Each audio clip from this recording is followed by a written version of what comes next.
Overview.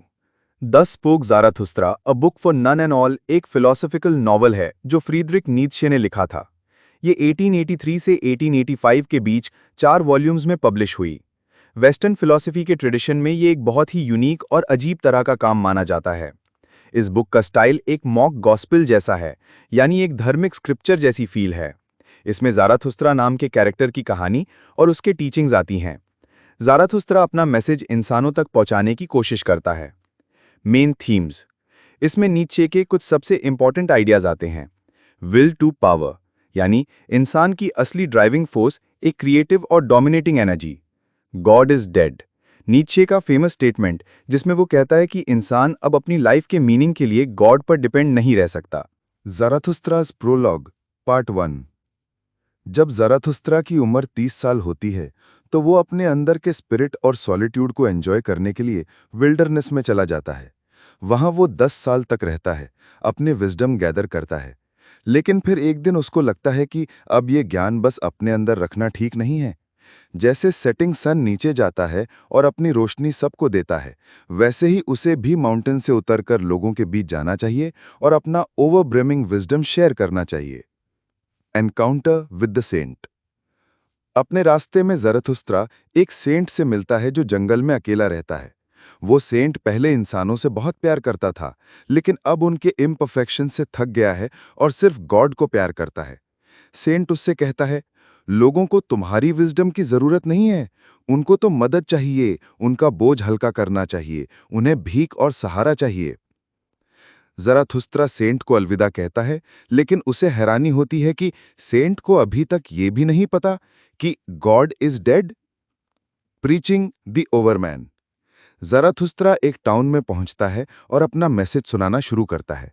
वो कहता है, इंसान एक रोप है, बीस्ट और ओवरमैन के बीच। उसे क्रॉस करना डेंजरस है, लेकिन जरूरी है।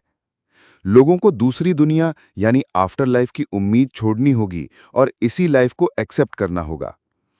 जो तुम्हारी आज की वैल्यूज हैं, जैसे हैप्पीनेस, रीजन, वर्च्यू, जस्टिस, पिटी, उन सब से आगे निकलना होगा। सिर्फ तभी तुम ओवरमैन के लिए रास्ता बनाते हो। लेकिन लोग इस बात पर हंसने लगते हैं। ज़राथुस्त्रा उनसे कहता है, अगर तुमने ओवरमैन को क्रिएट नहीं किया तो तुम लास्ट मैन बन जाओगे। लास्ट मैन का मतलब सब इंसान एक जैसे हो जाएंगे, जैसे हर्ड एनिमल्स। वो बस सिंपल प्लेजर्स एंजॉय करेंगे, मीडियोक्रिटी में जिएंगे। उन्हें किसी एक्सट्रीम या डेंजरस चीज से डर लगेगा और वो कहेंगे, वी हैव इन्वेंटेड हैप्पीनेस, और बस ब्लिंक करेंगे। ये सुन के लोग खुश हो जाते हैं और कहते हैं, हाँ, हमें लास्ट मैन ही बनाओ। इसी वक्त एक टाइट रोप वॉकर 2 टावर्स के बीच वॉक कर रहा होता है। पीछे से एक जेस्टर यानी क्लाउन आता है, उसका मजाक उड़ाता है और उसके ऊपर से जंप कर जाता है। टाइट रोप वॉकर बैलेंस खोता है और नीचे गिर जाता है, मरने के करीब। ज़राथुस्त्रा उस डाइंग मैन के पास जाता है। वो उससे कहता है, डर मत, कोई डेविल या हेल नहीं है। वो आदमी कहता है, मेरी लाइफ मीनिंगलेस थी, मैं तो सिर्फ एक बीस्ट था। पर ज़राथुस्त्रा उसको समझाता है, तुमने डेंजर को अपना वोकेशन बनाया, इसमें कोई बेइज्जती नहीं है। उस रात ज़राथुस्त्रा उस कॉर्प्स को लेकर टाउन से बाहर चला जाता है ताकि उसका बरियल कर सके। वो सोचता है, आज का दिन खराब फिशिंग जैसा था, मैंने इंसान नहीं पकड़ा, सिर्फ एक लाश। The gestures warning. टाउन छोड़ते वक्त वही जेस्टर उसके पास आता है और कहता है, यहाँ के लोग जो गुड और जस्ट हैं और जो ट्रू फेथ पे बिलीव करते हैं, सब तुमसे नफरत करते हैं। तुम अभी तक इसलिए जिंदा हो क्योंकि कोई तुम्हें सीरियसली नहीं लेता। बेहतर है तुम छोड़ दो। ज़राथुस्त्रा's न्यू रेजोल्यूशन। टाउन के बाहर ज़राथुस्त्रा एक हर्मिट से मिलता है जो उसे और उस कॉर्प्स को खिलाता है। उसके बाद वो सो जाता है। जब वो जागता है उसको एक नया रियलाइजेशन होता है। उसे मासेस को प्रीच करने की जरूरत नहीं है, उसे अपने जैसे लाइक माइंडेड कंपेनियंस ढूंढने हैं। उसे एक शेफर्ड बनकर हर्ड को लीड नहीं करना, बल्कि उनको हर्ड से बाहर ल्योर करना है। वो जानता है कि जो लोग गुड और जस्ट हैं और जो ट्रू फेथ वाले हैं, वो उससे और भी ज्यादा नफरत करेंगे। उनके लिए वो एक लॉ ब्रेकर और वैल्यूज ब्रेकर लगेगा। लेकिन ज़राथुस्त्रा के लिए ये वैल्यूज तोड़ना ही एक ग्लोरियस क्रिएशन है। सिंपल शब्दों में, प्रोलॉग में ज़राथुस्त्रा अपनी जर्नी स्टार्ट करता है। वो ओवरमैन का मैसेज लोगों को देता है, लेकिन उन्हें ये समझ नहीं आता। वो समझता है कि मासिस के लिए ये विजडम नहीं है, इसलिए उसे अपने कंपेनियंस बनाने हैं जो उसके साथ मिलकर पुराने वैल्यूज तोड़कर नए वैल्यूज क्रिएट करेंगे। Analysis Zarathustra's prologue. इस प्रोलॉग में नीचे के दो सबसे फेमस आइडियाज सामने आते हैं। 1. God is dead. 2. ओवरमैन। God is dead. लोग अक्सर समझते हैं कि इसका मतलब है भगवान एग्जिस्ट नहीं करता, लेकिन नीचे ये कहना चाहता है कि अब लोगों का आइडिया ऑफ गॉड इतना पावरफुल नहीं रहा कि वो ट्रुथ और मोरालिटी का फाउंडेशन बन सके। पहले गॉड ही इंसान की लाइफ को मीनिंग देता था। अब जब गॉड पे विश्वास कमजोर हो गया है तो दुनिया मीनिंगलेस लगती है। यही कंडीशन है जिसे नीचे नाहिलिज्म बोलता है, एक ऐसी एज जिसमें स्ट्रॉन्ग और पॉजिटिव गोल्स की कमी है। The last man. Last man एक इमेज है जो दिखाता है कि नाहिलिज्म का एंड रिजल्ट क्या होगा। जब इंसान के पास कोई पॉजिटिव बिलीफ या ऊंचा गोल नहीं बचा तो वो बस कंफर्ट और इजी लाइफ चाहेगा। हर इंसान एक जैसा हो जाएगा, मीडियोकर, एवरेज और सेटिस्फाइड। वो खुद को समझाएगा हमने हैप्पीनेस इन्वेंट कर ली है, क्योंकि उन्होंने अपनी लाइफ से सारी तकलीफ और स्ट्रगल हटा दी होगी। ओवरमैन इसका सॉल्यूशन है। जर्मन वर्ड यूबरमेंश को कभी सुपरमैन ट्रांसलेट किया जाता है, लेकिन ओवरमैन ज्यादा सही है क्योंकि इसमें ओवरकमिंग और गोइंग अंडर का सेंस आता है। ओवरमैन एक ऐसी शक्ति है जो गॉड के बिना दुनिया को मीनिंगलेस नहीं मानती, बल्कि अपना खुद का मीनिंग क्रिएट करती है। इस प्रोसेस में वो गुड एंड जस्ट लोगों और ट्रू फेथ बिलीवर्स को डिस्टर्ब करता है, क्योंकि वो पुराने वैल्यूज तोड़ता है। असल डिफरेंस ये है, नॉर्मल ह्यूमंस को हमेशा किसी पर फेथ चाहिए होता है, चाहे गॉड, साइंस या ट्रुथ। ओवरमैन सिर्फ अपने ऊपर फेथ रखता है, किसी और पर नहीं। Human as a bridge. जरा दूसरा कहता है कि इंसान खुद में एंड नहीं है, हम सिर्फ एक ब्रिज हैं एनिमल और ओवरमैन के बीच। हम अभी भी अपने एनिमल इंस्टिंक्ट से चलाए जाते हैं, जैसे प्रेजुडिस, सुपरफिशियलिटी और ब्लाइंड फेथ। लेकिन अगर हम अपनी क्रूअल्टी को खुद पर टर्न करें तो अपने अंदर के ये फ्लॉस कट कर सकते हैं और अपना अस्तित्व रिफाइन कर सकते हैं। जब हम अपने पुराने वैल्यूज, जिनको हम पहले सेक्रेट समझते थे, पर कंटेम्प्ट से देखेंगे, तब हम अपनी ह्यूमन वीकनेस पर ट्रायम्फ करेंगे। यही जर्नी है ओवरमैन की तरफ। Tight rope walker as a symbol. इस जर्नी का सिंबल है टाइट रोप वॉकर। वो एनिमल और ओवरमैन के बीच का डेंजरस और स्लो प्रोग्रेस कर रहा है। जेस्टर थोड़ा ज़राथुस्त्रा जैसा लगता है। वो लाइट है, डांस करता है, इजीली रोप क्रॉस कर सकता है, लेकिन जब वो टाइट रोप वॉकर पर जंप करता है तो उसका बैलेंस बिगाड़ देता है। ज़राथुस्त्रा की प्रीचिंग भी ऐसे ही है। जो लोग रेडी नहीं हैं उनके लिए डेंजरस है, उनकी पूरी लाइफ गिर सकती है। अलूजन्स टू जीसस। नीचे कई जगह न्यू टेस्टामेंट की रेफरेंसेस देता है। जीसस भी 30 इयर्स की एज में विल्डरनेस गया था, लेकिन उसने बस 40 डेज किए और टेम्पटेशन से टॉर्मेंटेड हो गया। नीचे इंप्लाई करता है कि जीसस में वो विल पावर नहीं थी जो ज़राथुस्त्रा में है। जीसस सॉलिट्यूड एंजॉय नहीं कर पाया। ज़राथुस्त्रा का कहना कि उसने सिर्फ एक लाश पकड़ी, कोई इंसान नहीं, भी एक रेफरेंस है। बाइबल में जीसस ने अपने डिसाइपल से कहा था कि तुम मेन के फिशर्स बनोगे। लेकिन ज़राथुस्त्रा खुद को शेपर्ड नहीं बनाना चाहता जो एक फ्लॉक लीड करे। उसका मकसद है इंडिविजुअल्स को फ्लॉक से बाहर निकालना। To sum up, God is dead तो दुनिया मीनिंगलेस लगती है, यह है नाहिलिज्म। लास्ट मैन, नाहिलिज्म का रिजल्ट, एक मीडियोकर और comfort seeking humanity. Overman, nihilism का सॉल्यूशन, एक ऐसा इंसान जो अपना खुद का मीनिंग क्रिएट करे। ह्यूमन एक ब्रिज है, एनिमल से ओवरमैन तक का रास्ता डेंजरस और पेनफुल है। टाइट रोप वॉकर इसी जर्नी का मेटाफर है। ज़राथुस्त्रा नॉट जीसस, वो शेपर्ड नहीं बनाना चाहता, बल्कि वैल्यूज तोड़कर नए बनाने वाला है। Chapter 1 on the 3 Metamorphosis. इंसान के अंदर एक जर्नी होती है जिसमें वो 3 रूप से गुजरता है, कैमल, लायन और चाइल्ड। कैमल, ऊंट। ये स्टेज तब आती है जब इंसान अपनी कंफर्ट जोन को छोड़ देता है। वो अपने ऊपर बोझ उठाता है, सेल्फ डिसिप्लिन रखता है, हार्डशिप्स झेलता है और नॉलेज और स्ट्रेंथ के लिए अपने आप को टफ बनाता है। लायन, शेर। इसके बाद इंसान को अपनी आज़ादी चाहिए होती है। उसको बाहर की अथॉरिटी, रूल्स और कमांड से नो कहना आता है। ये स्टेज इंडिपेंडेंस का सिंबल है। चाइल्ड, बच्चा। सबसे आखिरी रूप है बच्चे का। बच्चा इनोसेंस और क्रिएटिविटी का प्रतीक है।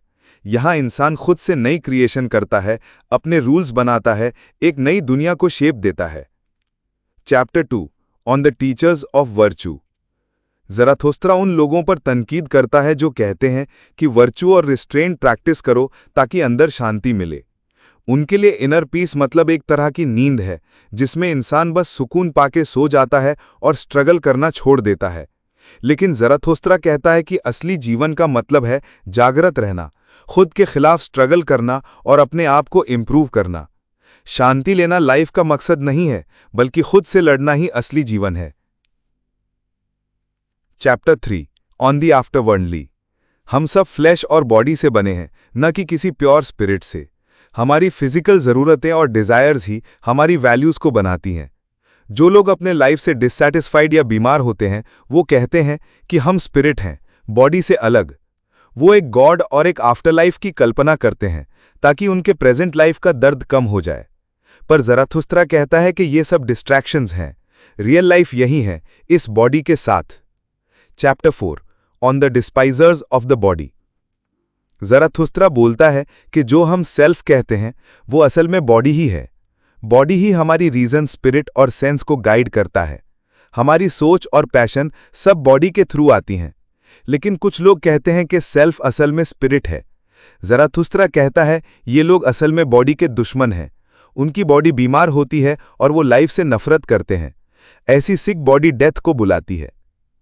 Chapter 5 on enjoying and suffering the patience.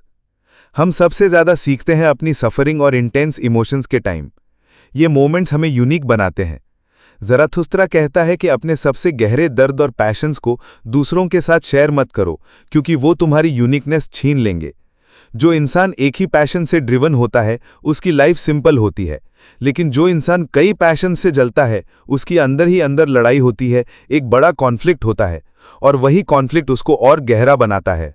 Chapter 6 on the pale criminal. इस चैप्टर में एक क्रिमिनल की तस्वीर दिखाई गई है। वो असल में मरना चाहता था, लेकिन उसने अपने आप को एक कन्विंस किया कि उसका मकसद सिर्फ लूटना है, और इसी कन्फ्यूजन में उसने मर्डर थेफ्ट कर दिया। मर्डर करने की कैपेसिटी उसके अंदर थी, लेकिन बाद में जब उसने अपना किया हुआ काम देखा तो उसे खुद ही घिन आने लगी। ज़राथुस्त्रा कहता है इसका असली क्राइम ये नहीं था कि उसने मर्डर किया, बल्कि ये था कि उसने अपनी कमजोरी के वजह से किया और फिर गिल्टी फील करते हुए टूट गया। लेकिन एक बात पॉजिटिव थी, उसका क्राइम उसे अपनी कमजोरी का एहसास करा गया, और ये रियलाइजेशन तो उससे भी ज्यादा है जो आम लोगों को कभी नहीं होता। Chapter 7 on reading and writing. Zarathustra कहता है कि ग्रेट राइटर्स अपने लिखने में इतना ज्यादा अपना खून पसीना डालते हैं, इतनी गहराई से लिखते हैं कि आम लोगों ने समझ ही नहीं पाते। हम सोचते हैं कि ऐसे राइटर्स बहुत सीरियस होते होंगे, लेकिन ज़राथुस्त्रा बोलता है कि असली राइटर का स्पिरिट हमेशा लाफ्टर और लाइटनेस का होता है। वो कंप्लेन करता है कि अब लिटरेसी हर जगह फैल गई है और इसके वजह से राइटर्स को अपना काम डम डाउन करना पड़ता है ताकि सब समझ सकें, लेकिन असली आर्ट का लेवल तब गिर जाता है। Chapter 8 on the tree on the mountain side. इस चैप्टर में ज़राथुस्त्रा एक यूथ से बात करता है जो अपने इंडिपेंडेंस के स्ट्रगल में अकेला फील करता है। जब वो लोगों से दूर होता है तो लोग उसकी नफरत करते हैं, और कभी-कभी वो अपने आप से भी नफरत करने लगता है। ज़राथुस्त्रा उसको एनकरेज करता है और कहता है अपनी जर्नी मत छोड़ो, होप मत खोना। इंडिपेंडेंस और इंडिविजुअलिटी की राह टफ है, लेकिन इसी राह में असली ग्रोथ है। Chapter 9 on the preachers of death. Zarathustra कहता है जो लोग एक इटर्नल लाइफ का लेक्चर देते हैं वो असल में ये बोलते हैं कि ये लाइफ तो दुख है, इससे बर्दाश्त करो, आफ्टर लाइफ के लिए तैयार हो जाओ। उनके लिए ये लाइफ एक ट्रेनिंग या पनिशमेंट है, और असली जीवन मरने के बाद आएगा। लेकिन ज़राथुस्त्रा बोलता है कि ऐसे लोग एक्चुअली लाइफ से इनकार करते हैं, वो लाइफ के प्रीचर नहीं, डेथ के प्रीचर हैं। Chapter 10 on war and warriors. Knowledge को परस्यू करना एक जंग की तरह है। इस राह पे चलने के लिए इंसान को डिसिप्लिन, करेज और रिलेंटलेस स्ट्रगल चाहिए। ज़राथुस्त्रा कहता है कि नॉलेज की ये लड़ाई अपने आप में नोबल है, और इसने ह्यूमैनिटी को उन सो कॉल्ड क्रिश्चियन वर्च्यूज से ज्यादा दिया है। ये स्ट्रगल ही इंसान को ऊपर उठाता है, और इसी स्ट्रगल में वॉरियर की तरह जीना असली ग्रेटनेस है। Analysis part 1 chapters 1 to 10। Chapter on the 3 Metamorphosis में हमें थोड़ा समझ आता है कि ज़राथुस्त्रा कहता क्या है ओवरमैन से। ये 3 मेटामॉर्फोसिस एक क्रिएटिव जीनियस की जर्नी जैसे लगते हैं। एग्जाम्पल लो एक पेंटर का। पहले स्टेज में वो एक कैमल की तरह अपने ऊपर बहुत बड़ा बोझ उठाता है। वो सालों तक अपनी आर्ट को टेक्निकली मास्टर करता है, अपने ट्रेडिशन को डीपली समझता है। दूसरी स्टेज में वो एक लायन की तरह बन जाता है, इंडिपेंडेंस दिखाता है, दूसरे आर्टिस्ट्स के इन्फ्लुएंस को तोड़ता है, अपनी आज़ादी डिक्लेयर करता है। तीसरी स्टेज में वो एक चाइल्ड बन जाता है, अपना यूनिक स्टाइल क्रिएट करता है, उसके आर्ट में इनोसेंस और नई ताजगी होती है। अब उसके स्ट्रगल के निशान दिखते नहीं, सिर्फ नई क्रिएशन दिखाई देती है। जब ज़राथुस्त्रा बोलता है कि ओवरमैन नई वैल्यूज क्रिएट करता है, इसका मतलब ये नहीं है कि वो कोई नया मॉरल कोड बनाता है, बल्कि इसका मतलब है एक नया तरीका देखने का। 20th सेंचुरी के कुछ जीनियसेस को सोचो, काफ्का, पिकासो, विटगेंस्टाइन, आइंस्टाइन, स्ट्राविंस्की, बेकेट। ये सब दुनिया को एक नए नजरिए से देखते थे। शायद नीत्शे इनसे किसी को ओवरमैन न कहे, लेकिन ये लोग आम इंसानों से बहुत ज्यादा डिजर्विंग हैं इस टाइटल के। इस वजह से नीत्शे बार बार स्ट्रगल, सफरिंग और सेल्फ ओवरकमिंग की इंपॉर्टेंस बताता है। किसी भी आर्ट फॉर्म को मास्टर करने के लिए तुम्हें पहले रूल्स और ट्रेडिशन सीखना पड़ता है, फिर तुम्हें उन रूल्स को क्वेश्चन करना पड़ता है, उन्हें तोड़ना पड़ता है और अपने टीचर्स के इन्फ्लुएंस से निकलना पड़ता है। ये प्रोसेस टफ है, क्योंकि आसान है अपने नोन में अटक जाना, लेकिन ग्रोथ तभी होती है जब तुम अपनी पुरानी सेल्फ को हमेशा चैलेंज करते रहो। इस चैप्टर में वो स्ट्रगल को एक जंग के इक्वल बताता है, वो सेंट्स ऑफ नॉलेज जो अपने गोल तक पहुंच गए हैं और वॉरियर्स जो अभी स्ट्रगल कर रहे हैं, इनका कंपैरिजन करता है। ये चैप्टर नीत्शे के वर्क्स में सबसे ज्यादा मिसकोट हुआ है। Example, you should love peace as a means to new wars and the short peace more than the long. कई लोगों ने इसे प्रूफ बनाया कि नीत्शे एक प्रोटोनाजी वॉर मॉन्गर था, लेकिन ये गलत रीडिंग है। नीत्शे यहाँ इंटेलेक्चुअल और इनर स्ट्रगल की बात कर रहा है, न कि लिटरल खून खराबा और वायलेंट वॉर की। ज्यादातर नीत्शे स्ट्रगल को माउंटेन क्लाइंबिंग के साथ कंपेयर करता है। Chapter on reading and writing में वो कहता है कि ओवरमैन एक माउंटेन पीक पर खड़ा होता है और नीचे देखता है। ये नीचे देखना एक सुपीरियर का इन्फीरियर पर नजर डालने जैसा है। ओवरमैन इतना ऊपर उठ जाता है कि उसके लिए कुछ भी ऐसा नहीं बचा जिसमें वो ऊपर देखे, इसलिए उसके लिए सब कुछ, चाहे ट्रेजेडी ही क्यों ना हो, एक मजाक बन जाता है। वो सब चीजों पर लाफ कर सकता है। ज़राथुस्त्रा इस लाफ्टर और लेविटी को प्रेज करता है, क्योंकि ओवरमैन फ्री हो जाता है, कुछ भी सीरियसली लेने की जरूरत नहीं होती। उसकी ये फ्रीडम अक्सर डांसिंग के थ्रू एक्सप्रेस होती है। अब बात करते हैं बॉडी की। ज़राथुस्त्रा कहता है कि बॉडी असल में पूरे फिजिकल वर्ल्ड का सिंबल है। मेटाफिजिक्स और रिलीजन बोलते हैं कि एक स्पिरिट वर्ल्ड है, जिसे क्रिश्चियन हेवन या प्लेटो के फॉर्म्स, और वही सुप्रीम है। लेकिन ज़राथुस्त्रा बोलता है नहीं, ये धरती ही असली है और ये फंडामेंटली फिजिकल चीजों से बनी है। हमारे वैल्यूज, फीलिंग्स, बिलीफ्स, सब कुछ असल में हमारी बॉडी की जरूरतें और नीड्स का जवाब है। इसलिए वो कहता है कि आफ्टर लाइफ या गॉड पे विश्वास एक सिक बॉडी की इन्वेंशन है, ऐसी बॉडी जो अपने दुख और प्रॉब्लम से बचना चाहती है। एक हेल्दी बॉडी को ना गॉड की जरूरत होती है, न किसी दूसरी दुनिया की। वो अपने आप में कंप्लीट होती है। और यहाँ हेल्दी बॉडी का मतलब सिर्फ फिट बॉडी नहीं है जो एक्सरसाइज करे और अच्छा खाना खाए। हेल्दी बॉडी का मतलब है एक ऐसा इंसान जो खुद को प्राइमरीली एक बॉडी समझने में खुश हो और इस दुनिया और इस लाइफ में सेटिस्फाइड रहे। यही कॉन्ट्रास्ट है chapter on the preachers of death के साथ, जहां ज़राथुस्त्रा डायरेक्टली बुद्धा की बात को चैलेंज करता है। बुद्धा ने कहा, लाइफ इज सफरिंग। ज़राथुस्त्रा कहता है, ये एक सिक बॉडी की आवाज है जो लाइफ को ही डिनाई करती है। सिंपल वर्ड्स में नीत्शे कहता है कि ओवरमैन बनना एक स्ट्रगल है, एक इनर वॉर, एक माउंटेन क्लाइंब, एक डांस। असली जीवन इसी दुनिया में है, इसी बॉडी में है। जो इस लाइफ को हाँ बोलता है वही हेल्दी है, जो इस लाइफ से इनकार करता है वो सिक है। 10 स्पोक ज़राथुस्त्रा के part 1 chapters 11 to 22। Chapter 11 on the new idol. Zarathustra कहता है कि आजकल दुनिया का नया बुत, आइडल, स्टेट बन गया है। लोग उसको पूछते हैं, उसके रूल और सिस्टम को ब्लाइंडली फॉलो करते हैं। स्टेट लोगों को एक जैसा बनाता है, उनकी इंडिविजुअलिटी को खत्म करता है और मीडियोक्रिटी, एवरेज सोच को प्रमोट करता है। ज़राथुस्त्रा बोलता है कि असल फ्रीडम स्टेट के बाहर ही मिल सकती है। Chapter 12 on the flies of the market place. Market place यानी बाजार में जो लोग भीड़ के लिए परफॉर्म करते हैं, वो ही फेम और पॉपुलैरिटी लेते हैं।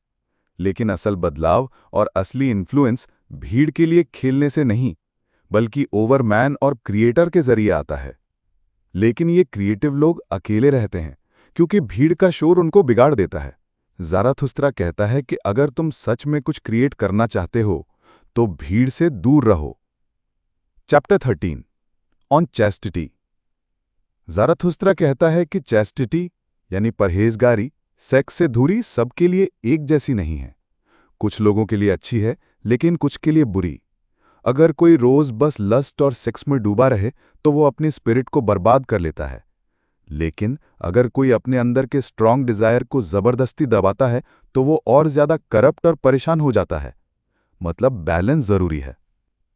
Chapter 14 on the friend. Zarathustra के नजदीक सच्चा दोस्त वो है जो तुम्हें ओवरमैन बनने की तरफ धकेलता है। दोस्त कभी कभी दुश्मन की तरह भी बिहेव कर सकता है क्योंकि वो तुम्हें चैलेंज करता है, आगे बढ़ाता है। ज़ाराथुस्त्रा ये भी कहता है कि औरत फ्रेंडशिप नहीं समझती, वो सिर्फ लव करती है। दोस्त का रिश्ता सिर्फ मर्दों के दरमियान होता है। Chapter 15 on the 1001 goals. हर कौम, हर ग्रुप अपनी वैल्यूज और गुड एंड ईवल डिफाइन करता है। जो चीज उनको मुश्किल लगती है उसको ओवरकम करने को वो अच्छा कहते हैं। पहले सोसाइटी कलेक्टिवली डिसाइड करती थी कि गुड एंड ईवल क्या है, लेकिन अब ज़ाराथुस्त्रा कहता है कि हर इंसान को अपने पुराने गुड एंड ईवल को छोड़कर अपना गोल बनाना होगा और ओवरमैन की तरफ बढ़ना होगा। Chapter 16 on the love of the neighbour. Zarathustra कहता है अगर तुम खुद से प्यार नहीं करते तो तुम दूसरे इंसान से प्यार करने लगते हो सिर्फ इसलिए कि वो तुम्हें बदले में प्यार करे और तुम्हें अपने आप में अच्छा फील हो। ये नेबर लव असल में एक धोखा है। उसके नज़दीक असली लव वो है जो ओवरमैन के दूर के गोल के लिए होता है, बाकी सब डिस्ट्रैक्शंस हैं। Chapter 17 on the way of the creator. Zarathustra बोलता है कि हर कोई ओवरमैन बनने के लायक नहीं। फ्रीडम सिर्फ उसके लिए मीनिंगफुल है जो उससे कुछ क्रिएट कर सके। अक्सर लोग लोनलीनेस यानी तन्हाई को बर्दाश्त नहीं कर पाते और वो ओवरमैन के रास्ते से गिर जाते हैं। ज़ाराथुस्त्रा कहता है अगर तुम सच में कुछ क्रिएट करना चाहते हो तो भीड़ से दूर रहो। Chapter 18 on little old and young women. यहां ज़ाराथुस्त्रा काफी कंट्रोवर्शियल बात करता है। औरत मर्दों को चाहती है ताकि बच्चे पैदा कर सकें, मर्द औरत को चाहता है ताकि वो खेल सके। उसके नज़दीक औरत की सबसे बड़ी वर्च्यू उसका मर्दों से प्यार है, खासकर स्ट्रॉन्ग और नोबल मर्द। Chapter 19 on the adder's bite. Zarathustra Christian teaching turn the other cheek को रिजेक्ट करता है। वो कहता है कि अगर तुम्हें कोई हर्ट करता है तो थोड़ा सा रिवेंज लेना बेटर है, वरना वो गुस्सा अंदर जम जाता है और तुम्हें अंदर से तोड़ता है। जो बंदा तुम्हें हर्ट करता है वो असल में तुम्हारी मदद करता है क्योंकि तुम्हें अपनी पावर रिलीज करने का मौका मिलता है, और अगर तुम उसको माफ करके सिर्फ दूसरा गाल सामने कर दो तो असल में उसकी इंसल्ट करते हो। Chapter 20 on child and marriage. Zarathustra कहता है कि शादी सिर्फ तब अच्छी है जब तुम्हारा मकसद ओवरमैन के लिए बच्चे पैदा करना हो। अगर तुम शादी इसलिए करते हो कि तुम अकेले हो और लोनलीनेस दूर करना चाहते हो तो वो बस एक डिस्ट्रैक्शन है। Chapter 21 on free death. Zarathustra कहता है कि मरने का भी एक आर्ट होता है, मरना सही वक्त पर है। अक्सर लोग जिंदगी से चिपक जाते हैं और बेवजह लंबे वक्त तक जीते हैं, और कुछ लोग इतनी जल्दी मर जाते हैं कि उनकी जिंदगी का असल मकसद पूरा नहीं होता। फ्री डेथ का मतलब है बंदा खुद अपना वक्त चूज करे और उसकी डेथ औरों के लिए इंस्पिरेशन बन जाए। ज़ाराथुस्त्रा कहता है सोक्रेटिस एक एग्जाम्पल है। उसकी डेथ ने प्लेटो को इंस्पायर किया, लेकिन जीसस बहुत जल्दी मर गए। अगर ज्यादा जीते तो शायद जिंदगी से और ज्यादा प्यार करना सीख जाते। Chapter 22 on the gift giving virtue. ये चैप्टर पार्ट 1 का लास्ट चैप्टर है। ज़ाराथुस्त्रा मॉटलीकाओ नाम के शहर को छोड़ने लगता है। उसका कहना है असल गिफ्ट वही है जो तुम अपने अंदर की फुल ओवरफ्लोइंग चीज से दो। जैसे ज़ाराथुस्त्रा अपना विजडम शेयर कर रहा था, लेकिन अब वो लोगों को बोलता है कि मेरा पीछा मत करो, अपना अपना रास्ता ढूंढो और खुद सीखो। Analysis part 1 chapters 11 to 22। शुरू के 2 chapters on the new idol और on the flies of the market place में नीची काफी स्ट्रॉन्ग एंटी नेशनलिस्टिक है। ज़राथुस्त्रा कहता है कि स्टेट एक नया बुत या आइडल बन गया है जिसको लोग पूजते हैं। मार्केट प्लेस या पब्लिक फोरम असल में एक बाजार है जहां लोग और आइडियाज बिकाऊ हैं और जहां बस मच्छरों की तरह शोर शराबा होता है जो असल में खाली और शैलो लोग हैं। ज़राथुस्त्रा का यह अटैक स्टेट पे वही जज्बात दिखाता है जो बाद में उसका अटैक नेबर लव और मैरिज आउट ऑफ लोनलीनेस पे दिखाता है। मतलब जो बंदा स्टेट को वर्शिप करता है, या जो अपने पड़ोसी यानी कि नेबर में घुल मिलकर अपना वैल्यू ढूंढता है, या जो सिर्फ अकेलापन दूर करने के लिए शादी करता है, ये सब असल में अपने आप से भाग रहे हैं, डिस्ट्रैक्शंस ढूंढ रहे हैं। अब ये एस्केपिस्ट लव और असली फ्रेंडशिप के बीच शार्प कॉन्ट्रास्ट है।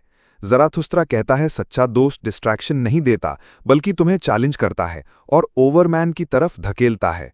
दोस्त और दुश्मन असल में ज्यादा फर्क नहीं रखते, दोनों बराबर के हैं, दोनों तुमसे लड़ते रहते हैं और दोनों को ओवरकम करके तुम आगे बढ़ते हो। इसलिए अच्छे दुश्मन उतने ही जरूरी हैं जितने अच्छे दोस्त। ज़राथुस्त्रा की सोच में राइवलरी और कंपटीशन बहुत इंपॉर्टेंट है। एक दुश्मन जो तुम्हें हर्ट करता है असल में तुम्हारी मदद करता है। अगर तुम रिवेंज लेते हो तो वो पेटी रिवेंज नहीं बल्कि एक प्रोडक्टिव राइवलरी है। जैसे एक बिजनेस का राइवल तुम्हारा थोड़ा नुकसान करता है, लेकिन इस वजह से तुम और हार्डवर्क करके अपना बिजनेस इंप्रूव करते हो। जब तुम अपना बिजनेस वापस ग्रो करते हो, तुम रिवेंज भी लेते हो और उसको इनडायरेक्टली फेवर भी करते हो, क्योंकि उसको भी मजबूर करते हो इंप्रूव करने के लिए। इसीलिए ज़राथुस्त्रा कहता है, in a friend one should have one's best enemy.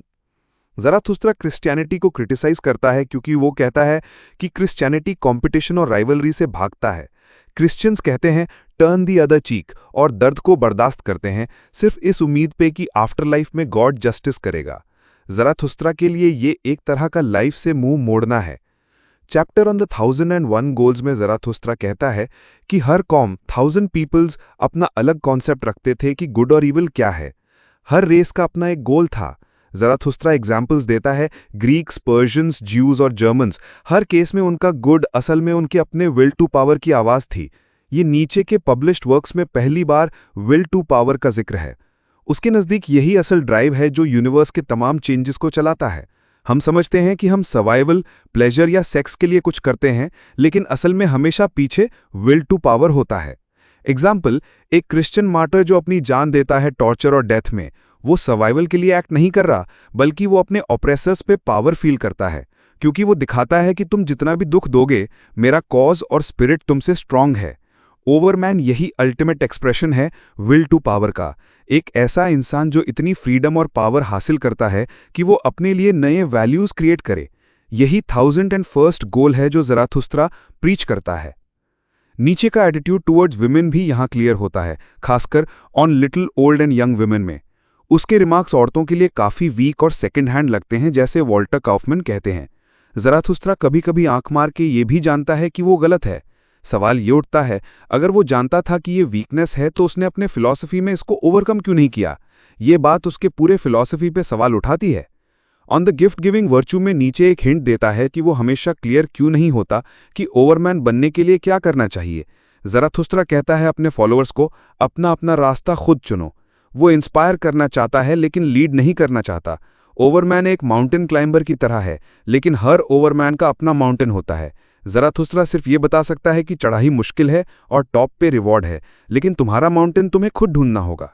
मतलब नीचे खुद एक गाइड नहीं बल्कि एक अवेकनर है। उसका काम तुम्हें अपने ओवरमैन बनने की राह पे धकेलना है, लेकिन तुम्हारी जर्नी तुम्हें खुद तय करनी होगी। Thus spoke Zarathustra, Part 2, Chapters 1 to 7. Summary, Part 2, Chapters 1 to 7.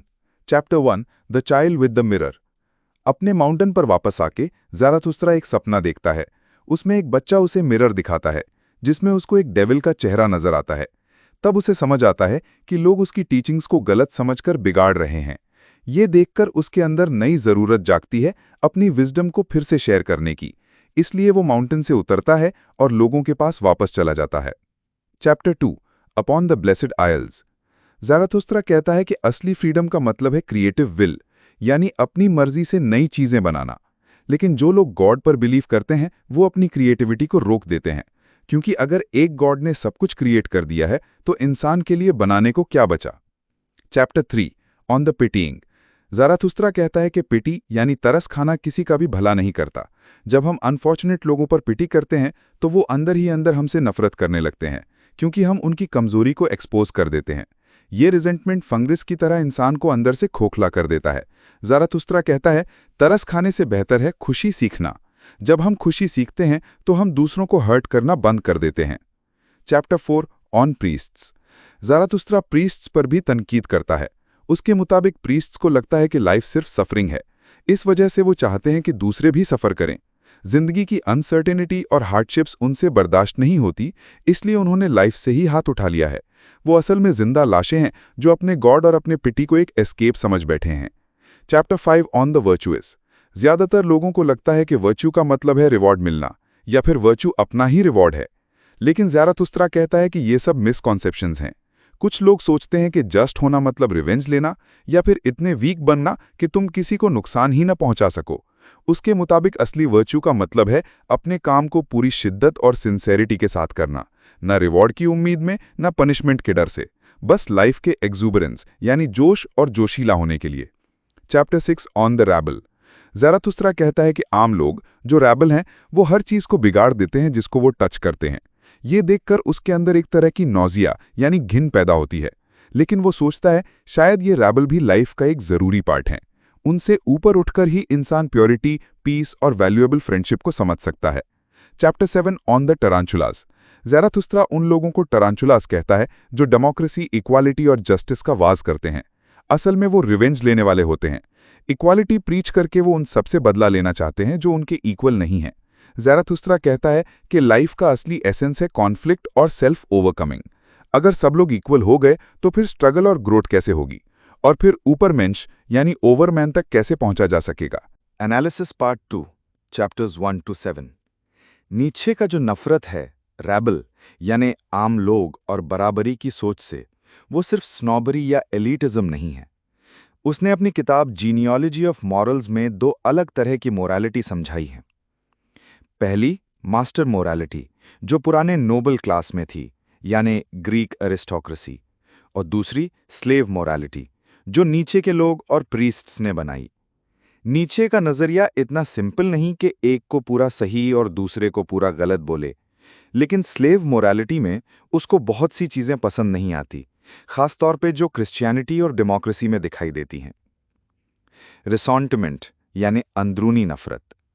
Slave morality असल में एक बदला है वीक लोगों का अपने स्ट्रॉन्ग मास्टर्स से, लेकिन क्योंकि वो सीधा बदला नहीं ले सकते, उनके अंदर एक अंदरूनी नफरत यानी रिसॉन्टिमेंट जमा हो जाती है। वो अपने मास्टर्स की पावर से जलन महसूस करते हैं और अपनी कमजोरी से और ज्यादा फ्रस्ट्रेट होते हैं। इसी वजह से उन्होंने एक आफ्टर लाइफ और डिवाइन जस्टिस का कॉन्सेप्ट बनाया, जहां मरने के बाद उनके मास्टर्स को सजा मिलेगी और उन्हें इंसाफ।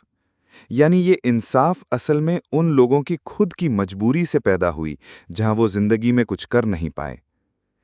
ईविल की इजाद। स्लेव लोगों ने एक नई सोच पैदा की, ईविल। जो क्वालिटी स्ट्रॉन्ग मास्टर्स के पास थीं, जैसे वेल्थ, सेहत, खुशी, ताकत, शक्ति, सबको उन्होंने ईविल बोल दिया और अपनी क्वालिटीज गरीबी, कमजोरी, बीमारी, उदासी को गुड कहने लगे। यानी पहले जहां गुड का मतलब था स्ट्रॉन्ग और पावरफुल होना, अब स्लेव मोरालिटी ने उल्टा कर दिया, गुड मतलब वीक और सफरिंग। क्रिश्चियनिटी और डेमोक्रेसी, स्लेव मोरालिटी। नीचे क्रिश्चियनिटी और डेमोक्रेसी दोनों को स्लेव मोरालिटी के एग्जाम्पल मानता है। क्रिश्चियनिटी, बाइबल का सर्मन ऑन द माउंट इसका क्लियर प्रूफ है, जहां जीसस गरीबी, नम्रता और दुनिया से दूरी को प्रेस करता है। डेमोक्रेसी ये भी इक्वालिटी और जस्टिस के नाम पर बनी है। नीचे के नज़दीक जस्टिस असल में उन लोगों की सोच है जो खुद अपने लिए इंसाफ ला नहीं सकते। डेमोक्रेसी वीक लोगों को स्ट्रॉन्ग के जुल्म से बचाती है, लेकिन नीचे को लगता है कि ये भी एक तरह का वीक रिवेंज है। नीचे का मिक्स्ड व्यू।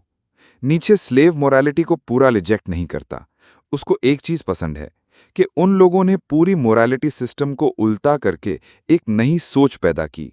ये उनकी क्रिएटिविटी और हिम्मत दिखाती है, लेकिन उसको उनकी अंदरूनी नफरत पसंद नहीं, क्योंकि वो लाइफ को दुश्मन समझने लगती है। ये सोच इंसान को ये सिखाती है कि असली खुशी और इंसाफ मरने के बाद मिलेगा। नीचे कहता है कि आज के क्रिश्चियंस और डेमोक्रेट्स सिर्फ पुराना सिस्टम रिपीट करते हैं, उनमें पहले जैसी क्रिएटिविटी भी नहीं रही। नीचे का आइडियल। नीचे एक ऐसी दुनिया देखना चाहता है जहां लोग अपने अंदर की क्रिएटिविटी और सेल्फ इम्प्रूवमेंट के लिए जिएं, जहां हर इंसान का अपना खुद का गोल हो। क्रिश्चियन वर्च्यूज उसके नज़दीक बोरिंग हैं, जो सिर्फ रिवॉर्ड की उम्मीद में फॉलो होते हैं। उसका आइडियल यह है कि इंसान अपनी ग्रोथ और क्रिएटिविटी को खुद की खुशी के लिए फॉलो करे।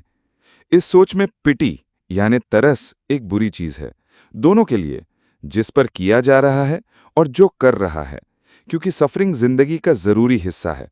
और जो लोग सफरिंग को बुराई समझते हैं वो असल में जिंदगी से ही दुश्मनी करते हैं। सिंपल लफ्जों में कहें तो नीचे कहता है कि स्लेव मोरालिटी ने दुनिया को इक्वालिटी और पिटी के नाम पर कमजोर बनाया। उसके खिलाफ वो एक ऐसी दुनिया इमेजिन करता है जहां इंडिविजुअलिटी, ताकत और क्रिएटिविटी सबसे बड़ी वैल्यू हो। The spoke Zarathustra, part 2, chapters 8 to 18। Chapter 8 on the famous wise man.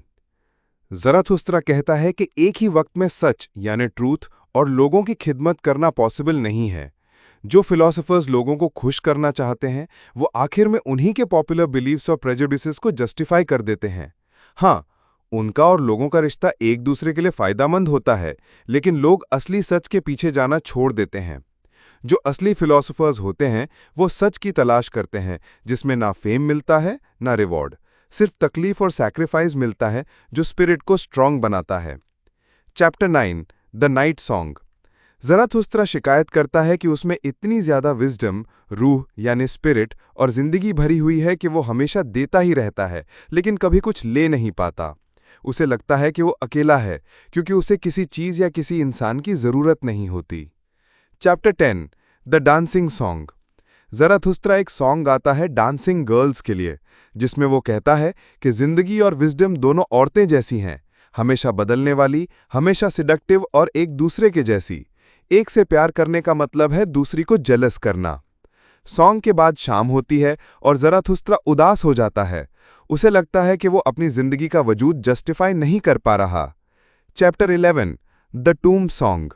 ज़राथुस्त्रा अपनी जवानी यानी यूथ को याद करता है और पुराने आइडियल्स को याद करता है। उनमें से सिर्फ एक ही चीज बची है, उसकी विल यानी इरादा। इसी विल ने उसकी मदद की हर लॉस से निकलने में और हमेशा आगे बढ़ने में। Chapter 12 on self overcoming. Zarathustra कहता है कि जो भी जिंदा है वो ओबे करता है। अगर तुम अपने आप को ओबे नहीं कर पाते तो कोई और तुम्हें कमांड करेगा।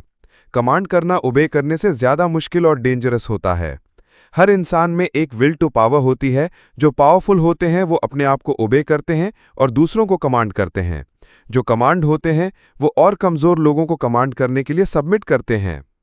पावर सिर्फ ओबीडियंस से मिलती है, इसलिए जिंदगी का नेचर ही ये है कि वो हमेशा अपने आप को बदलती, सबमिट करती और ओवरकम करती रहती है। मतलब ना सच, ना मोरालिटी, ना ही गॉड, कुछ भी परमानेंट नहीं है। Chapter 13 on those who are sublime. जो लोग सीरियस और सॉलम होकर सच की तलाश करते हैं वो नोबल होते हैं, लेकिन उन्हें अभी भी ब्यूटी और लाफ्टर सीखना है। उन्हें ग्रेशियस और काइंड बनना है। ज़राथुस्त्रा कहता है कि एक स्ट्रांग इंसान जब काइंड और हल्का यानी लाइट हार्टेड होता है तब वो और भी वैल्यूएबल है, क्योंकि उसमें क्रूएल्टी और सीरियसनेस की पावर भी होती है। अगर तुम्हें सिर्फ इसलिए काइंड रहना पड़ता है क्योंकि तुम क्रूएल हो ही नहीं सकते, उसमें कोई वर्च्यू नहीं है। Chapter 14 on the land of education. Modern लोग पुराने जमाने का नॉलेज इकट्ठा करते हैं और उसे अपना दिखाते हैं।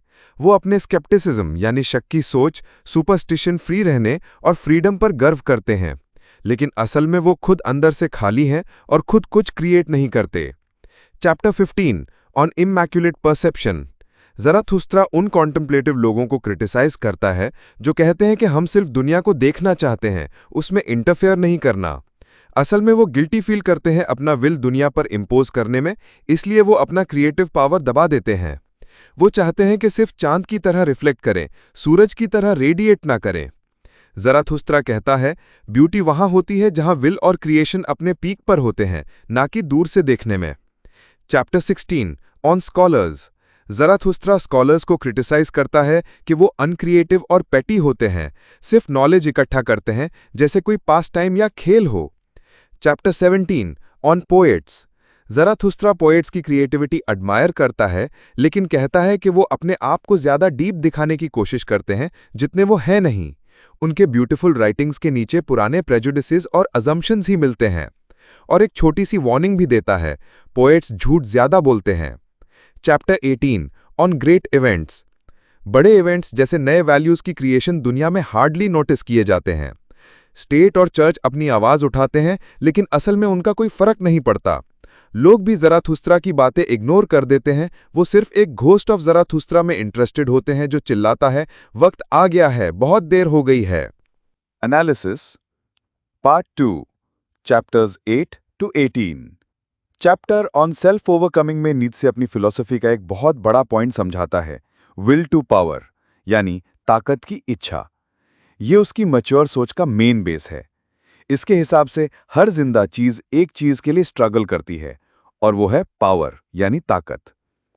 लेकिन पावर का मतलब सिर्फ एक टाइप की पावर से नहीं है। एक तरफ बारबेरियन यानी जंगली इंसान की फिजिकल पावर है, जो लूटमार करते हैं, जबरदस्ती करते हैं, दूसरों को दबाते हैं। दूसरी तरफ मंक यानी साधु फकीर की स्पिरिचुअल पावर है, जो अपने आप को कंट्रोल करते हैं, फास्टिंग करते हैं, मेडिटेशन करता है। दोनों केसेस में पावर को समझने का एक अच्छा तरीका यह है कि ये फ्रीडम फ्रॉम एक्सटर्नल कंस्ट्रेंट है, मतलब दूसरों के कंट्रोल से आज़ादी। बारबेरियन दूसरों के हुक्म को इग्नोर कर सकता है क्योंकि वो उन्हें मार सकता है, और मंक अपने बॉडी की डिमांड से भी आज़ाद हो जाता है।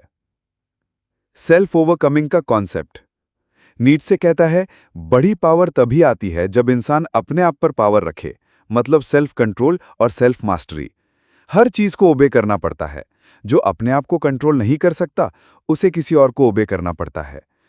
एग्जाम्पल, बारबेरियन होर्ड बहुत स्ट्रांग लगती है, लेकिन क्योंकि उनके पास डिसिप्लिन नहीं है, एक डिसिप्लिन्ड आर्मी उन्हें इजीली हरा सकती है। इसीलिए रियल ताकत का मतलब है खुद को कंट्रोल करना और खुद को चेंज करना। हर इंसान का स्ट्रगल यही होता है, खुद को ओवरकम करना। स्लेव के लिए इसका मतलब हो सकता है अपनी फिजिकल फ्रीडम ढूंढना, अगर मिल सके, या फिर अपने लिमिटेड फ्रीडम को मैक्सिमाइज करना। मंक के लिए इसका मतलब है बॉडी की नीड्स और डिजायर से आज़ादी।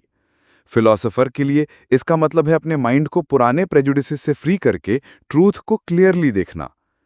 और जो नीत्शे का यूबरमेंच यानी ओवरमैन का आइडिया है, वो इसी प्रिंसिपल पे बेस्ड है। एक ऐसा इंसान जो अपनी पूरी यूनिवर्स का क्रिएटर है, जिसको कोई एक्सटर्नल चीज कंट्रोल नहीं करती, बस वो खुद। लाइफ का नेचर है चेंज। सेल्फ ओवरकमिंग हमेशा चेंज डिमांड करता है, मतलब अपने आप को बदलना, क्योंकि हर जिंदा चीज की बुनियाद विल टू पावर है, और पावर हमेशा चेंज के साथ आती है। तो लाइफ का असली नेचर है constant change. Dancing song chapter में विजडम और लाइफ दोनों को चेंज के फॉर्म में दिखाया गया है, और टूम सॉन्ग में ज़राथुस्त्रा कहता है सिर्फ एक चीज कांस्टेंट है, वो है विल जो चेंज को ड्राइव करती है। इसीलिए अगर कोई परमानेंट मॉरल कोड या फिक्स्ड सिस्टम बनाने की कोशिश करता है, तो नीत्शे के नज़दीक वो लाइफ को कमज़ोर बना रहा है। लाइफ का असली जज्बा है खुद को हर वक्त नया बनाना और thrive through change. Attack on modern world. Chapter on the land of education में नीत्शे अपने जमाने की दुनिया पर अटैक करना स्टार्ट करता है, खासकर उस वक्त के नाहिलिज्म पर। उसके हिसाब से साइंस ने गॉड को डेड कर दिया, मतलब रिलीजन के वैल्यूज तोड़ दिए, लेकिन कोई नई वैल्यूज क्रिएट नहीं की। रिजल्ट, मॉडर्न लाइफ खाली और डायरेक्शनलेस हो गई। स्कॉलर्स सिर्फ एक इमैक्युलेट परसेप्शन ढूंढते हैं, नॉलेज बस नॉलेज के लिए, बिना किसी गोल के। पोएट्स भी सिर्फ खूबसूरत वर्ड्स लिखते हैं जो पुराने मॉरल कोड्स पे ही बेस्ड होते हैं, जिनको वो छोड़ नहीं पाए। क्रिश्चियन दुनिया में सेल्फ ओवरकमिंग एक गोल के लिए होता था, गॉड को प्लीज करना और हेवन जाना। लेकिन अब जब ये गोल्स ही नहीं रहे, तो इंसान के पास कोई बड़ा एम नहीं है। नीत्शे वॉर्न करता है कि अगर लोग अपनी विल को सिर्फ नेशनलिज्म में लगा देंगे, तो दुनिया में बहुत बड़े वॉर्स आएंगे। और ये बाद में 20th सेंचुरी में सच भी हुआ।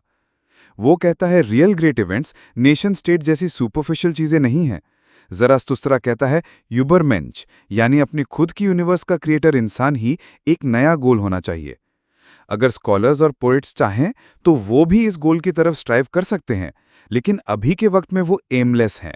सिंपल वर्ड्स में नीत्शे कह रहा है कि लाइफ का असली रूल है खुद को चेंज करना और खुद पर पावर हासिल करना। लेकिन मॉडर्न वर्ल्ड में लोगों ने गॉड को रिजेक्ट तो कर दिया, पर कोई नया एम सेट नहीं किया। रिजल्ट, लोग एमलेस और खाली हो गए। ज़राथुस्त्रा एक नया एम देता है यूबरमेंच, अपनी खुद की यूनिवर्स का क्रिएटर इंसान। 10 स्पोक ज़ाराथुस्त्रा का पार्ट 2, चैप्टर 19 से 22। चैप्टर 19, द सूथसेयर यानी ज्योतिषी। ज़ाराथुस्त्रा एक सूथसेयर की बात सुनता है जो फ्यूचर के बारे में प्रेडिक्शन करता है।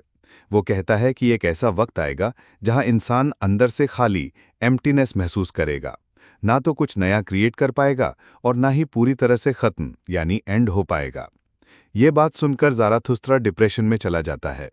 उस डिप्रेशन में उसे एक सपना आता है।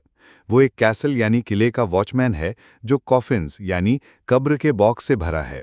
अचानक एक तेज हवा आती है, गेट्स खुल जाते हैं और एक कॉफिन खुलता है जिसमें से हंसी निकलती है। ज़ाराथुस्त्रा की एक डिसाइपल इस सपने को इंटरप्रेट करता है। इसका मतलब है कि ज़ाराथुस्त्रा ही वो होगा जो इंसान को इस ग्लूम और एम्प्टीनेस से जगाएगा, अपनी लाइफ और लाफ्टर के जरिए। चैप्टर 20, ऑन रिडेम्पशन यानी नजात या मुक्ति। ज़ाराथुस्त्रा शिकायत करता है कि उसने अब तक एक भी पूरा इंसान यानी कंप्लीट ह्यूमन बीइंग नहीं देखा।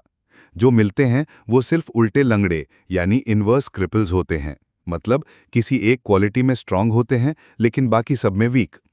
ज़ाराथुस्त्रा कहता है कि वो पास्ट और प्रेजेंट को तभी बर्दाश्त कर पाता है जब वो फ्यूचर में एक ऐसे इंसान की उम्मीद करता है जो पूरा होगा और पास्ट को रिडीम करेगा। प्रॉब्लम यह है कि पास्ट को चेंज नहीं किया जा सकता। विल यानी इच्छा हमेशा सफ़र करती है क्योंकि वो फ्यूचर को तो बदल सकती है लेकिन पास्ट को नहीं।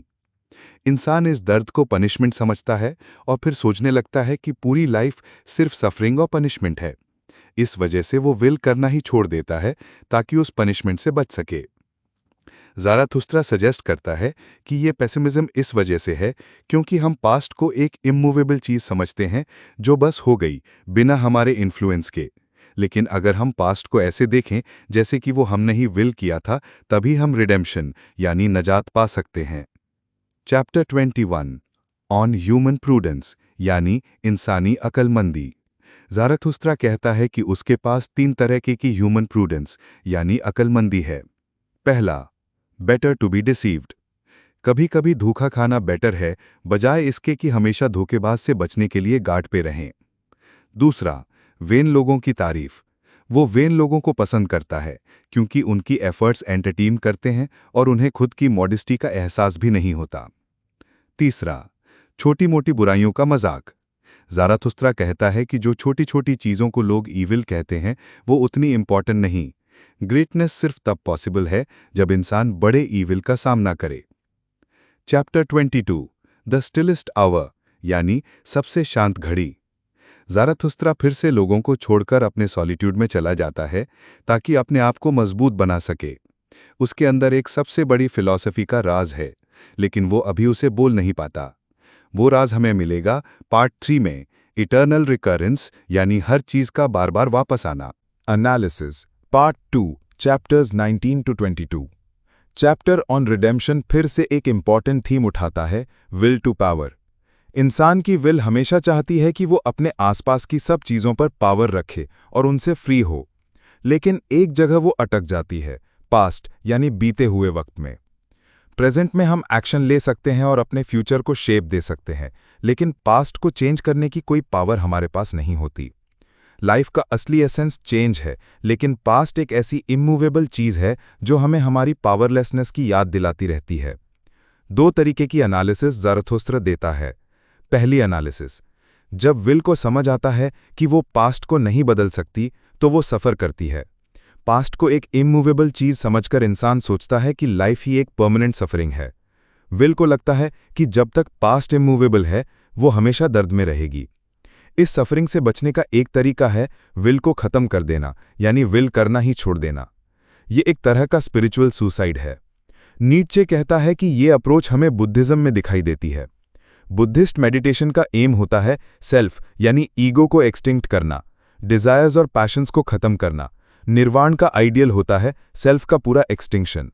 नीत्शे के नज़रिए से ये विल का खुद को डिस्ट्रॉय करना ही है, जो उसके लिए एक नेगेटिव और लाइफ से भागने वाली अप्रोच है। लेकिन नीत्शे बुद्धिज़्म को सिंप्लीफाई करके प्रेजेंट करता है। एक्चुअली बुद्धिज़्म में एक वर्जन ऐसा भी है जहां सेल्फिश डिज़ायर्स को सप्रेस करके इंसान और फ्रूटफुल तरीके से लाइफ में एंगेज करता है। ये हेल्दी वर्जन नीत्शे के विल टू पावर के आइडिया के बहुत करीब लगता है।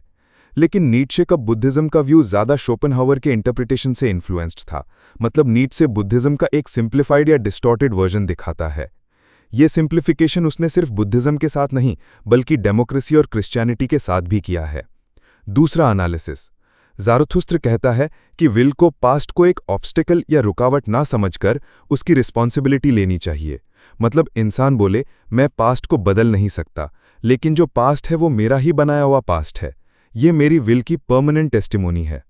इस अप्रोच से पास्ट एक बर्डन नहीं बल्कि अपनी विल का प्रूफ बन जाता है। इनवर्स क्रिपल्स की प्रॉब्लम, नीट्शे कहता है कि उसके ज़माने के लोग अपने पास्ट की रिस्पॉन्सिबिलिटी लेने के लिए तैयार नहीं हैं। वो सब इनवर्स क्रिपल्स हैं, यानी एक क्वालिटी में तो बहुत पावरफुल लेकिन बाकी में वीक। एग्जाम्पल, कोई इंसान एक फील्ड में जीनियस हो सकता है लेकिन उसकी जिंदगी के और पहलुओं में कंप्लीटली फेल। जैसे पोएट टी.एस. एलियट, उसने पोइट्री को रेवोल्यूशनाइज किया लेकिन पर्सनली वो एक अनप्लेजेंट इंसान था, स्नॉब, एंटी सेमाइट और क्रिश्चियनिटी से चिपका हुआ, जिसे नीट्शे कंटेम्प्टेबल समझता था। नीट्शे खुद भी अपने टाइम के बाइसेस से फ्री नहीं था। ये सब एग्जाम्पल्स दिखाते हैं कि इंसान अभी तक पूरा और बैलेंस्ड क्रिएटिव बीइंग नहीं बन पाया है। जब तक हम अपने पूरे सेल्फ पर फुल कंट्रोल नहीं पाते, हम अपने पास्ट की फुल रिस्पॉन्सिबिलिटी भी नहीं ले सकते और बिना इसके रिडेम्पशन पॉसिबल नहीं है। रिडेम्पशन और इटर्नल रिकरेंस, ज़ारथुस्त्र के लिए असली रिडेम्पशन का राज है इटर्नल रिकरेंस, यानी हर चीज़ का दोबारा वापस आना है। ये आइडिया पार्ट 3 और 4 में और सेंट्रल हो जाएगा, लेकिन पार्ट 2 में इसकी फोरशैडोइंग ही मिलती है। Chapter on the great events में जो ज़ारथुस्त्र का घोस्ट आता है और चैप्टर द सोचसियर में जो सपना और डिप्रेशन आता है, ये सब इस बात का इशारा करते हैं कि अभी फाइनल की यानी इटर्नल रिकरेंस सामने आनी बाकी है। पार्ट 2 के एंड में ज़ारथुस्त्र फिर से सॉलिट्यूड में लौट जाता है ताकि वो इटर्नल रिकरेंस का राज खुद डिस्कवर कर सके। तो सिंपल शब्दों में नीट्शे कह रहा है कि रिडेम्पशन तभी पॉसिबल है जब इंसान अपने पूरे सेल्फ का मालिक बनकर अपने पास्ट की रिस्पॉन्सिबिलिटी ले। द स्पोक ज़ारथुस्ट्रा पार्ट 3 चैप्टर 1 से लेकर 9 तक। Chapter 1 the wanderer. ज़ारथुस्ट्रा कहता है कि इंसान चाहे जितना भी सफ़र करे, आखिर में जो चीज़ वो डिस्कवर करता है वो खुद अपना अस्तित्व यानी सेल्फ होता है। हर डिस्कवरी असल में सेल्फ डिस्कवरी है। अब वो तैयार हो रहा है अपने सबसे मुश्किल सफ़र के लिए। Chapter 2 on the vision and the riddle. Zarathustra कहता है कि करेज यानी हिम्मत इंसान को हर चीज़ से ऊपर उठाने की ताकत रखती है, इवन डेथ से भी। अगर हम हिम्मत से देखें तो डेथ भी एक हल्का सा मोमेंट बन जाता है। करेज हमें सिखाता है कि हम मौत से कह सकें, was that life? Well then, once more. मतलब अगर जिंदगी ऐसी थी तो चलो फिर से दोबारा हो। यहाँ वो इटर्नल रिकरेंस का कॉन्सेप्ट लाता है। अगर पास्ट अनंत यानी इनफाइनाइट है तो जो भी चीज़ हो सकती थी वो पहले कभी ना कभी हो चुकी होगी। इसी तरह अगर फ्यूचर भी इनफाइनाइट है तो यही मोमेंट दोबारा फ्यूचर में भी रिपीट होगा। फिर ज़ारथुस्ट्रा एक विजन बताता है। उसने एक शेपर्ड यानी चरवाहा देखा जो गले में एक स्नेक से घुंट रहा था, नौजिया यानी घिन में तड़प रहा था। फिर उसने सांप का सर काटकर थूक दिया और जोर से हंसने लगा। Chapter 3 on involuntary bliss. Zarathustra अभी भी इटर्नल रिकरेंस के ख्याल का सामना करने में असमर्थ महसूस करता है। वो वेट करता है कि इस सोच का दर्द उस पर आए, लेकिन उस वक्त भी वो खुश रहता है। Chapter 4 before sunrise. Zarathustra heavens को प्रेज करता है, कहता है कि आसमान और पूरा यूनिवर्स रीजन और पर्पस के ऊपर नहीं चल रहा। असल में दुनिया चांस और एक्सीडेंट पर चलती है, कोई बड़ी अल्टीमेट वजह या पर्पस नहीं है। Chapter 5 on virtue that makes small. जब ज़ारथुस्ट्रा वापस लोगों में आता है तो उसे लगता है कि लोग पहले से छोटे हो गए हैं, इतने छोटे कि अब उसे उनके बीच में रहने के लिए झुकना पड़ता है। लोगों की सबसे बड़ी डिज़ायर ये है, सेफ रहना, किसी से हर्ट ना होना, सिर्फ छोटी सी कंटेंटमेंट पाना। वो अपनी कावर्डाइस यानी कमज़ोरी को वर्च्यू बोलते हैं, मतलब दूसरों को खुश करना, प्लीज़ करना, हर्ट ना करना। लेकिन ज़ारथुस्ट्रा कहता है कि जो अपनी विल एसर्ट नहीं कर सकते वो उसकी नज़र में रिस्पेक्ट के लायक नहीं है। Chapter 6 upon the mount of olives. Zarathustra सर्दियों की कठिनाइयों में भी खुशी और थोड़ी सी मलिशियस प्लेजर लेता है। उसे लगता है कि अगर लोग उसकी गहराई और असली खुशी देख लेते तो उन्हें जलन होती, लेकिन अगर वो उसे सफ़र करते हुए देखेंगे तो उनकी जेलसी खत्म हो जाएगी। Chapter 7 on passing by. एक बड़े शहर के दरवाजे पर ज़ाराथुस्त्रा एक पागल इंसान से मिलता है जिसे लोग ज़ाराथुस्त्रा का बंदर कहते हैं। वो ज़ाराथुस्त्रा की बातें कॉपी करता है। वो ज़ाराथुस्त्रा को कहता है कि शहर में मत जाओ, वहाँ सिर्फ छोटे लोग और छोटी सोच के लोग रहते हैं। ज़ाराथुस्त्रा उसे रोक देता है और कहता है, तुम लोगों को इसलिए हेट करते हो क्योंकि वो तुम्हारी तारीफ नहीं करते, लेकिन मैं लोगों को इसलिए डिस्पाइज करता हूं क्योंकि वो अपनी असली पोटेंशियल तक नहीं पहुंच पाते। और फिर ज़ाराथुस्त्रा एक लाइन बोलता है, जहां तुम प्यार नहीं कर सकते वहां बस आगे बढ़ जाओ, pass by. Chapter 8 on apostates. Zarathustra देखता है कि उसके कई डिसाइपल्स वापस गॉड की तरफ चले गए हैं। उन्हें अकेला स्ट्रगल करने से बेहतर लगा कि एक गॉड पर फेथ रखा जाए। ज़ाराथुस्त्रा कहता है कि जब पुराने गॉड्स मरे तो वो इसलिए मरे क्योंकि उन्होंने हंसकर उस गॉड को रिजेक्ट किया जो बोलता था, there is one God, thou shalt have no other god before me। Chapter 9 the return home. Zarathustra अपने माउंटेन वाले घर लौट आता है और अपनी सॉलिट्यूड में खुशी महसूस करता है। वो कहता है कि इंसान अजीब मखलूक है। वो बोलते हैं लेकिन असल में कुछ नहीं कहते, और सबसे गुड लोग असल में सबसे ज़्यादा स्पाइटफुल यानी जहरीले होते हैं। Analysis part 3 chapter 1 to 9। हमें पहली दफ़ा इटर्नल रिकरेंस का idea chapter on the vision and the riddle में मिलता है। पार्ट 3 का बाकी हिस्सा बेसिकली ज़ाराथुस्त्रा के उस स्ट्रगल को दिखाता है जिसमें वो इस डॉक्ट्रिन के कॉन्सिक्वेंसेस को समझने की कोशिश करता है लेकिन फेल हो जाता है। सबसे बेसिक लेवल पर इटर्नल रिकरेंस एक सिंपल आइडिया है। जो भी इवेंट होता है वो एक ही दफ़ा नहीं होता बल्कि इनफाइनाइट दफ़ा होता है। मतलब जो कुछ अब हो रहा है वो पहले भी इनफाइनाइट दफ़ा हो चुका है और फ्यूचर में भी इनफाइनाइट दफ़ा होगा।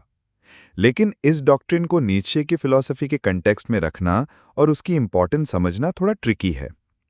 सबसे पहले हमें ये क्वेश्चन करना चाहिए कि क्या ये डॉक्ट्रिन साइंटिफिकली वैलिड है या नहीं, और ये भी पूछना चाहिए कि क्या साइंटिफिक वैलिडिटी का इससे लेना देना भी है। On the vision and the riddle में ये डॉक्ट्रिन बेसिकली इस क्लेम पर बेस्ड लगती है कि अगर टाइम इनफाइनाइट है तो हर इवेंट कभी ना कभी फिर से रिपीट होगा। लेकिन मैथमेटिकली ये क्लेम साउंड नहीं है। एग्जाम्पल के लिए फिलोसोफर जियोर्ज सिमिल एक सोच एक्सपेरिमेंट देता है। सोचो 3 व्हील्स एक एक्सिस पर हैं और हर व्हील के टॉप पर एक मार्क बना है। स्टार्ट में सब अलाइंड हैं। अब अगर पहला व्हील 1 रेवोल्यूशन पर सेकंड, दूसरा 2 रेवोल्यूशंस पर सेकंड और तीसरा 1/π रेवोल्यूशंस पर सेकंड पर घूमते हैं तो इनफाइनाइट टाइम के बावजूद वो मार्क्स कभी दोबारा परफेक्टली अलाइन नहीं होंगे। फिलोसोफर वॉल्टर कॉफमैन कहते हैं कि नीत्शे ने इस डॉक्ट्रिन के लिए साइंटिफिक वैलिडेशन ढूंढने की कोशिश की थी, लेकिन गिलियस डेल्यूस कहता है कि इटर्नल रिकरेंस का मतलब एक मैथमेटिकल असर्शन से ज़्यादा गहरा है। नीत्शे का एक फंडामेंटल क्लेम यह है कि यूनिवर्स कांस्टेंट फ्लक्स यानी लगातार बदलने में है। कोई एब्सोल्यूट, कोई परमानेंट चीज़ एग्जिस्ट नहीं करती। सब कुछ विल टू पावर के प्रिंसिपल से चल रहा है, जिसका मतलब है कि हर चीज़ अपने आप को चेंज और ओवरकम करती है, तो फिर कुछ भी फिक्स्ड या परमानेंट नहीं रह सकता। डेल्यूस के इंटरप्रिटेशन में इटर्नल रिकरेंस का मतलब ये नहीं है कि फिक्स स्टेट्स दोबारा रिपीट होती हैं, बल्कि वो कहता है कि यूनिवर्स में बीइंग यानी किसी परमानेंट स्टेट के होने की जगह बिकमिंग यानी चेंज और ट्रांसफॉर्मेशन है। उसके वर्ड्स में returning is the being of that which becomes, मतलब जो चेंज हो रहा है वो ही यूनिवर्स का असली नेचर है और ये चेंज हमेशा रिपीट होता रहेगा। इसका मतलब है कि कोई फिक्स्ड गॉड, कोई फिक्स्ड मोरालिटी या कोई परमानेंट चीज़ एग्जिस्ट नहीं करती। सब कुछ चेंज होता है और वो चेंजेस भी इनफाइनाइट दफ़ा रिपीट होंगे। नीत्शे के लिए इटर्नल रिकरेंस इसलिए सिग्निफिकेंट है क्योंकि सवाल यह है कि हम इस फैक्ट को कैसे फेस करते हैं। हमें एक्सेप्ट करना पड़ेगा कि यूनिवर्स के पीछे कोई अल्टीमेट रीज़न या पर्पस नहीं है। चांस और रैंडमनेस उतना ही रोल प्ले करते हैं जितना कोई और फोर्स। हमें यह भी एक्सेप्ट करना होगा कि हमारी हर एक चीज़, हमारे बेस्ट मोमेंट्स और वर्स्ट मोमेंट्स, सब कुछ इनफाइनाइट दफ़ा रिपीट होंगे। अच्छी बात लग सकती है कि हमारी खुशी दोबारा रिपीट होगी, लेकिन पेनफुल ये है कि हमारी फेलियर्स और मीडियोक्रिटी भी हमेशा रिपीट होती रहेगी बिना इम्प्रूवमेंट के। ज़ाराथुस्त्रा इस थॉट को एक्सेप्ट नहीं कर पाता। क्यों? क्योंकि अगर वो एक्सेप्ट करे तो उसे ये मानना पड़ेगा कि वो मीडियोक्रिटी ऑफ ह्यूमैनिटी, जिससे उसे सबसे ज़्यादा नफरत है, कभी खत्म नहीं होगी, बल्कि वो भी हमेशा रिपीट होती रहेगी। Chapter 10 on the 3 evils. Zarathustra उन 3 बुरी चीज़ों को प्रेज़ करता है जिनको क्रिश्चियन मोरालिटी कंडेम करती है: सेक्स, पावर की डिज़ायर, लस्ट टू रूल और सेल्फिशनेस। सेक्स सिर्फ उनके लिए ईविल है जो अपने बॉडी से नफरत करते हैं, लेकिन उन लोगों के लिए जो अपने एग्जिस्टेंस को सेलिब्रेट करते हैं, ये एक जॉयफुल एफर्मेशन है। लस्ट टू रूल बेसिकली एक और नाम है विल टू पावर का, वो फोर्स जो दुनिया में हर चेंज और इम्प्रूवमेंट को ड्राइव करती है। ये सिर्फ उन्हें बुरी लगती है जो सबसर्विएंट रहना पसंद करते हैं। सेल्फिशनेस का मतलब है अपने आप पर गर्व करना और खुद को एंजॉय करना। सिर्फ कावर्डली लोग जिन्हें अपने आप पर शर्म आती है, इसे अच्छा नहीं समझते हैं। Chapter 11 on the spirit of gravity. हम लाइफ को बहुत ज़्यादा सीरियसली लेते हैं। हम यूनिवर्सल गुड और ईविल के नोशंस में अटक गए हैं। ये सोच के हमें जीने के लिए माफ़ सिर्फ तभी किया जा सकता है जब हम सिर्फ गुड फॉलो करें। इसे ज़राथुस्त्रा स्पिरिट ऑफ ग्रेविटी कहता है। ये लाइफ को एक बर्डन बनाता है। ज़राथुस्त्रा कहता है कि हमें खुद से प्यार करना सीखना चाहिए, जो इजी नहीं है, और लाइफ को एक टेस्ट या बोझ के बजाय एक जॉय समझना चाहिए, जहां हम अपना खुद का गुड और अपना खुद का ईविल बनाते हैं। Instead of searching for the only way to live, Zarathustra कहता है, this is my way, where is yours. Chapter 12 on old and new tablets. ये चैप्टर 30 शॉर्ट पार्ट्स में डिवाइडेड है, जिसमें नीचे के फिलॉसफी के बहुत सारे थीम्स आते हैं। टैबलेट्स का मतलब है मॉरल कोड्स, क्लियर अलूजन 10 कमांडमेंट्स के टैबलेट्स पर। ज़राथुस्त्रा कहता है कि हमें अपनी पुरानी मॉरलिटीज़ के टैबलेट्स तोड़ देने चाहिए। जो लोग कहते हैं कि ये गुड और ईविल हमेशा के लिए फिक्स्ड है, वो असल में लाइफ के डायनामिक और एवर चेंजिंग नेचर को डिनाई करते हैं। वर्ल्ड एक स्टेट ऑफ बिकमिंग में है, ना कि एक फिक्स स्टेट ऑफ बीइंग में। ज़राथुस्त्रा फ़ैरिसीज़ का जिक्र करता है, उन लोगों ने जिन्होंने जीसस को क्रूसीफाई किया क्योंकि उसने एक नई मोरालिटी क्रिएट करनी चाहिए। ज़राथुस्त्रा कहता है हमें भी क्रिएटर्स बनना चाहिए, जीसस की तरह, लेकिन एक क्रिएटर के लिए डांसिंग और लाफिंग भी बहुत ज़रूरी है। Chapter 13 the convalescent.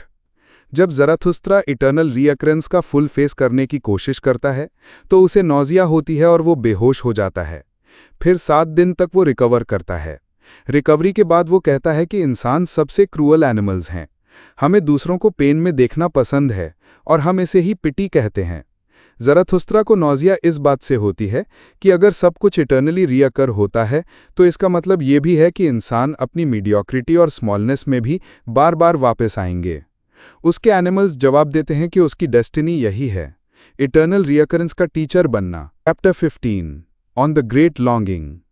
ज़राथुस्त्रा अपनी सोल से बात करता है, कहता है कि उसने अपनी सोल को एनरिच करने के लिए अपना सब कुछ दे दिया है, लेकिन फिर वो पूछता है, शुक्रिया किसको कहना चाहिए, मैं जो गिवर हूं या मेरी सोल जो रिसीवर है। Chapter 16 the other dancing song.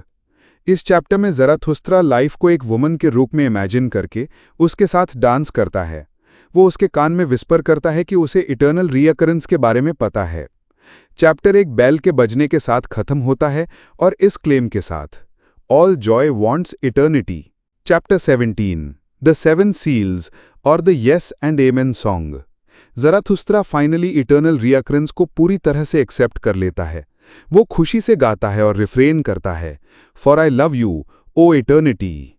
Part 3 के ज़्यादा हिस्सों में ज़राथुस्त्रा एक ही चीज़ से स्ट्रगल करता है, इटर्नल रिकरेंस, यानी हर चीज़ बार बार वापस आती है। लेकिन एंड के 2 चैप्टर्स में जाके वो फाइनली इस आइडिया को एक्सेप्ट कर लेता है। द कन्वालेसेंट चैप्टर में ज़राथुस्त्रा को प्रॉब्लम यह है कि उसके लिए सबसे मुश्किल चीज़ ये एक्सेप्ट करना है कि सिर्फ मोमेंट्स ही रिपीट नहीं होते, बल्कि मीडियोकर यानी आधे अधूरे एवरेज इंसान भी बार बार वापस आते रहेंगे, और उससे ये बर्दाश्त नहीं होता।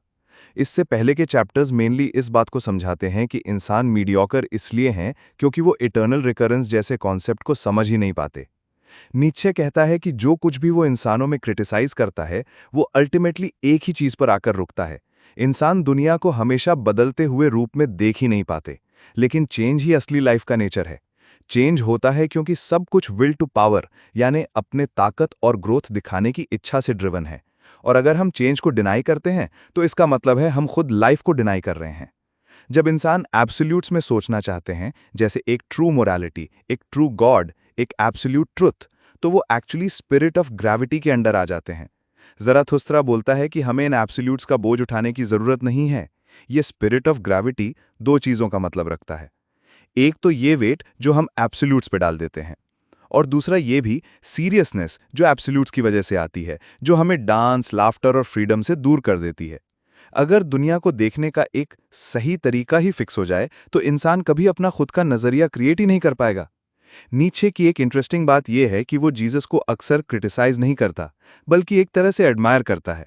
क्रिश्चियनिटी के अगेंस्ट उसकी क्रिटिसिज्म तो स्ट्रांग है, लेकिन जीसस एज अ पर्सन उसके लिए एक नया तरीका बनाने वाला इंसान था। नीचे को जीसस की मॉरल टीचिंग पसंद नहीं थी ज़्यादातर जगह, लेकिन वो इस बात का रिस्पेक्ट करता है कि जीसस ने अपना खुद का मॉरल व्यू पॉइंट बनाया। सेम उसका एटीट्यूड ज्यूज़ के लिए है। एक तरफ वो ज्यूज़ को स्लेव मोरालिटी यानी रीसेंटिमेंट का फाउंडर मानता है जो उसे पसंद नहीं, लेकिन दूसरी तरफ वो उनकी क्रिएटिविटी और स्ट्रेंथ ऑफ विल को एडमायर करता है, क्योंकि उन्होंने अपने हर डिसएडवांटेज को एडवांटेज में बदल दिया। चैप्टर 10 में जो 3 इवल्स ज़राथुस्त्रा प्रेज करता है, वो भी एक्चुअली स्पिरिट ऑफ ग्रेविटी के अगेंस्ट ही जाते हैं। सेक्स, ये अपने बॉडी और अर्थली लाइफ की सबसे जॉयफुल एक्सप्रेशन है। ये इंसान को प्रेजेंट मोमेंट और चेंज से जोड़ता है और स्पिरिट ऑफ ग्रेविटी के अगेंस्ट खड़ा होता है। लस्ट टू रूल, ये बेसिकली विल टू पावर ही है जो हमेशा चेंज और ग्रोथ को सपोर्ट करता है। और सेल्फिशनेस, ये अपने अंदर देखना और अपने आप को इंप्रूव करना है। इसके लिए हमेशा सेल्फ ओवरकमिंग और चेंज चाहिए होता है, जो फिर से स्पिरिट ऑफ ग्रेविटी के खिलाफ है। ज़राथुस्त्रा बार बार ईविल को प्रेस करता है, जो पहले सुनने में अजीब लगता है, लेकिन नीचे का पॉइंट यह है कि जो चीज़ एक पुरानी मोरालिटी में ईविल है, वो एक्चुअली न्यू पर्सपेक्टिव से ज़रूरी चेंज हो सकता है। अगर इंसान को ग्रो करना है तो उसे अपनी पुरानी मोरालिटी तोड़नी ही होगी, और वो हमेशा ईविल लगेगी उन लोगों को जो पुरानी सोच में चिपके हुए हैं। ये सब डिस्कशन लास्ट में इटर्नल रिकरेंस से जुड़ जाता है। इटर्नल रिकरेंस को एक्सेप्ट करना मतलब स्पिरिट ऑफ ग्रेविटी को रिजेक्ट करना। मतलब ये मान लेना कि सब कुछ चेंज होता रहता है और ये चेंज एक रिकरेंस के फॉर्म में आता है। ज़राथुस्त्रा हमेशा लाफ्टर, जॉय और डांस को इटर्नल रिकरेंस से कनेक्ट करता है, क्योंकि अगर दुनिया में कोई एब्सोल्यूट ही नहीं है तो फिर कुछ भी अननेसेसरली सीरियस लेने की ज़रूरत नहीं है। इटर्नल रिकरेंस का मतलब है कि हर मोमेंट सिर्फ एक दफ़ा नहीं होता, बल्कि वो हमेशा रिपीट होता रहेगा। और अगर तुम इस मोमेंट को एक्सेप्ट करते हो तो तुम एक्चुअली एक तरह से प्रेजेंट को प्यार करते हो और उसे इटर्निटी तक सेलिब्रेट करते हो। एक तरफ कुछ भी परमानेंट नहीं है, ना कोई गॉड, ना कोई ट्रुथ, ना कोई एब्सोल्यूट। दूसरी तरफ हर मोमेंट परमानेंट है, क्योंकि वो हमेशा रिपीट होता रहेगा। लेकिन इस रेपिटेशन का कोई अल्टीमेट मीनिंग नहीं है। लाइफ सिंपली वही है जो हम बनाते हैं।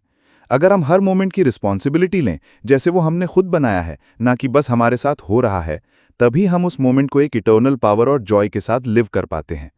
मतलब सिंपल है, ज़राथुस्त्रा के लिए इटर्नल रिकरेंस एक अल्टीमेट टेस्ट है लाइफ को प्यार करने का।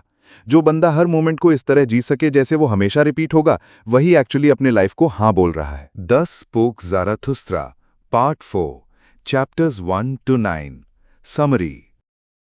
Chapter 1 the honey sacrifice. Zarathustra अब लोगों के पास नीचे जाने के बजाय सबसे ऊंचे माउंटेन पे चढ़ जाता है और वहां रुकता है।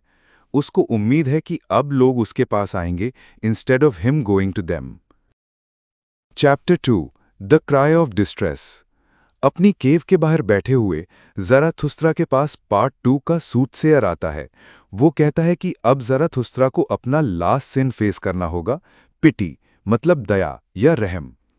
इसी वक्त ज़राथुस्त्रा एक डिस्ट्रेस की चीख सुनता है और सोचता है कि ये हायर मैन की आवाज़ है।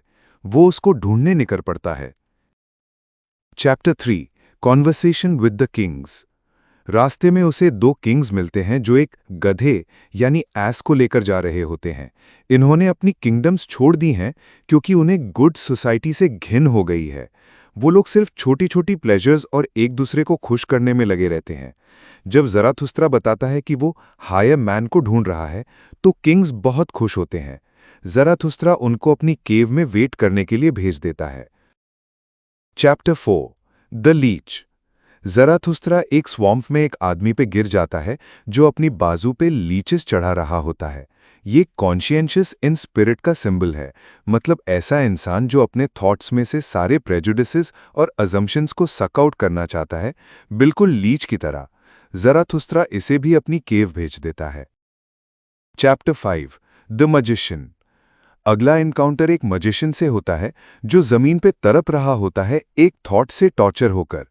पहले ज़राथुस्त्रा गुस्सा होता है और कहता है कि ये सब नकली है। मजिशियन एक्सेप्ट करता है कि वो प्रिटेंड कर रहा था असेटिक ऑफ द स्पिरिट बनने का, ताकि ज़राथुस्त्रा को टेस्ट कर सके। ज़राथुस्त्रा कहता है कि तुमने पूरा प्रिटेंड नहीं किया, तुम सच में थोड़ा एसेटिक हो।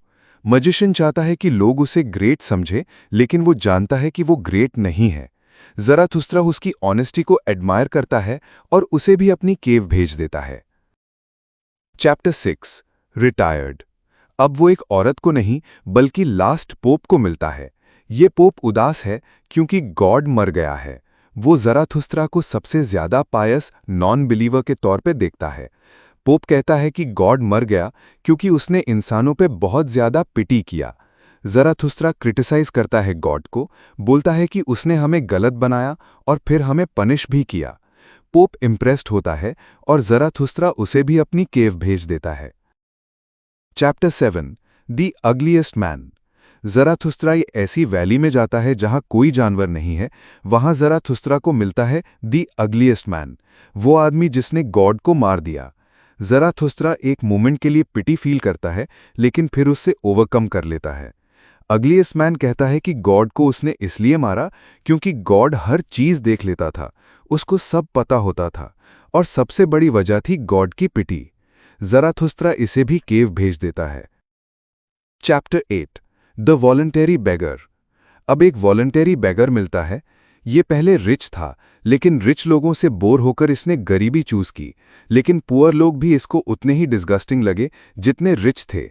अब ये गायों के साथ बैठा है, उनसे सीखने की कोशिश करता है कि कट चू कैसे करते हैं, यानी पेशेंस और रेपिटेशन का लेसन। ज़राथुस्त्रा इसे भी केव भेज देता है। Chapter 9 the shadow. अब ज़राथुस्त्रा को अपना ही शैडो मिलती है जो हमेशा उसका पीछा करती रही है। शैडो ट्रूथ और नॉलेज के पीछे भागती रही, लेकिन अब वो खुद को लॉस्ट फील करती है, विदाउट एनी गोल। ज़राथुस्त्रा उसे भी केव भेज देता है और बिना शैडो के अपनी जर्नी कंटिन्यू करता है।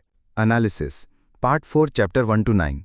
ज़राथुस्त्रा जो लोगों से मिलता है उन सब में ओवरमैन यानी सुपर ह्यूमन की थोड़ी थोड़ी स्पिरिट दिखाई देती है, लेकिन हर एक किसी न किसी इंपॉर्टेंट चीज़ में फेल हो जाता है। कॉफमैन यानी नीचे के ट्रांसलेटर और क्रिटिक ये पॉइंट करता है कि ये कैरेक्टर्स एक तरह से नीचे के खुद के एग्जैजरेटेड वर्जन्स हैं। सूदसेयर यानी भविष्यवक्ता। पार्ट 2 में सूदसेयर ने प्रिडिक्ट किया था एक इंटेंस निहिलिज्म का एरा, जहां लोगों के लिए कोई वैल्यू कोई मीनिंग नहीं बचेगी। निश्चय कह सकता है कि ये वही टाइम है जो आज हम जी रहे हैं। उसकी डेथ के 100 साल बाद सूदसेयर एक तरफ ज़राथुस्त्रा को मोटिवेट करता है कि हायर मैन का सर्च कंटिन्यू करो, और दूसरी तरफ अपने दुख में कहता है कि हैप्पीनेस अब मुमकिन ही नहीं है। ये कैरेक्टर निश्चय के अपने नेगेटिव मूड्स को रिफ्लेक्ट करता है। आइडियल्स तो सही हैं, लेकिन अक्सर वर्स्ट फ्यूचर इमेजिन करने लगते हैं इंस्टेड ऑफ होपफुल सोच। 2 राजा यानी 2 किंग्स, वो नोबल लीनियज से आते हैं और सोसाइटी की सुपरफिशियलिटी से फेडअप हो गए हैं। अपनी कंफर्ट्स और लग्जरीज छोड़ के वो हायर मैन की सर्च पे निकले। नीचे भी एक किंग की तरह अपनी कंफर्टेबल लाइफ चूज कर सकता था, लेकिन उसने सब छोड़ दिया और अपनी राइटिंग और थिंकिंग को डेडिकेट कर दिया। जब ये राजा ज़राथुस्त्रा से मिलते हैं, वो उसके सामने बहुत ज़्यादा वर्शिपफुल बन जाते हैं। मतलब वो स्टॉप करने के लिए रेडी हैं इंस्टेड ऑफ एक्चुअली ओवरमैन बनने के। लीच वाला आदमी, ये इंसान एक जेन्युइन फिलोसोफर का एग्जाम्पल है। उसका मिशन है कि वो अपने अंदर से हर डॉगमा और प्रेजुडिस को निकाल दे, जैसे लीचेस उसके बॉडी से खून निकाल रही हैं।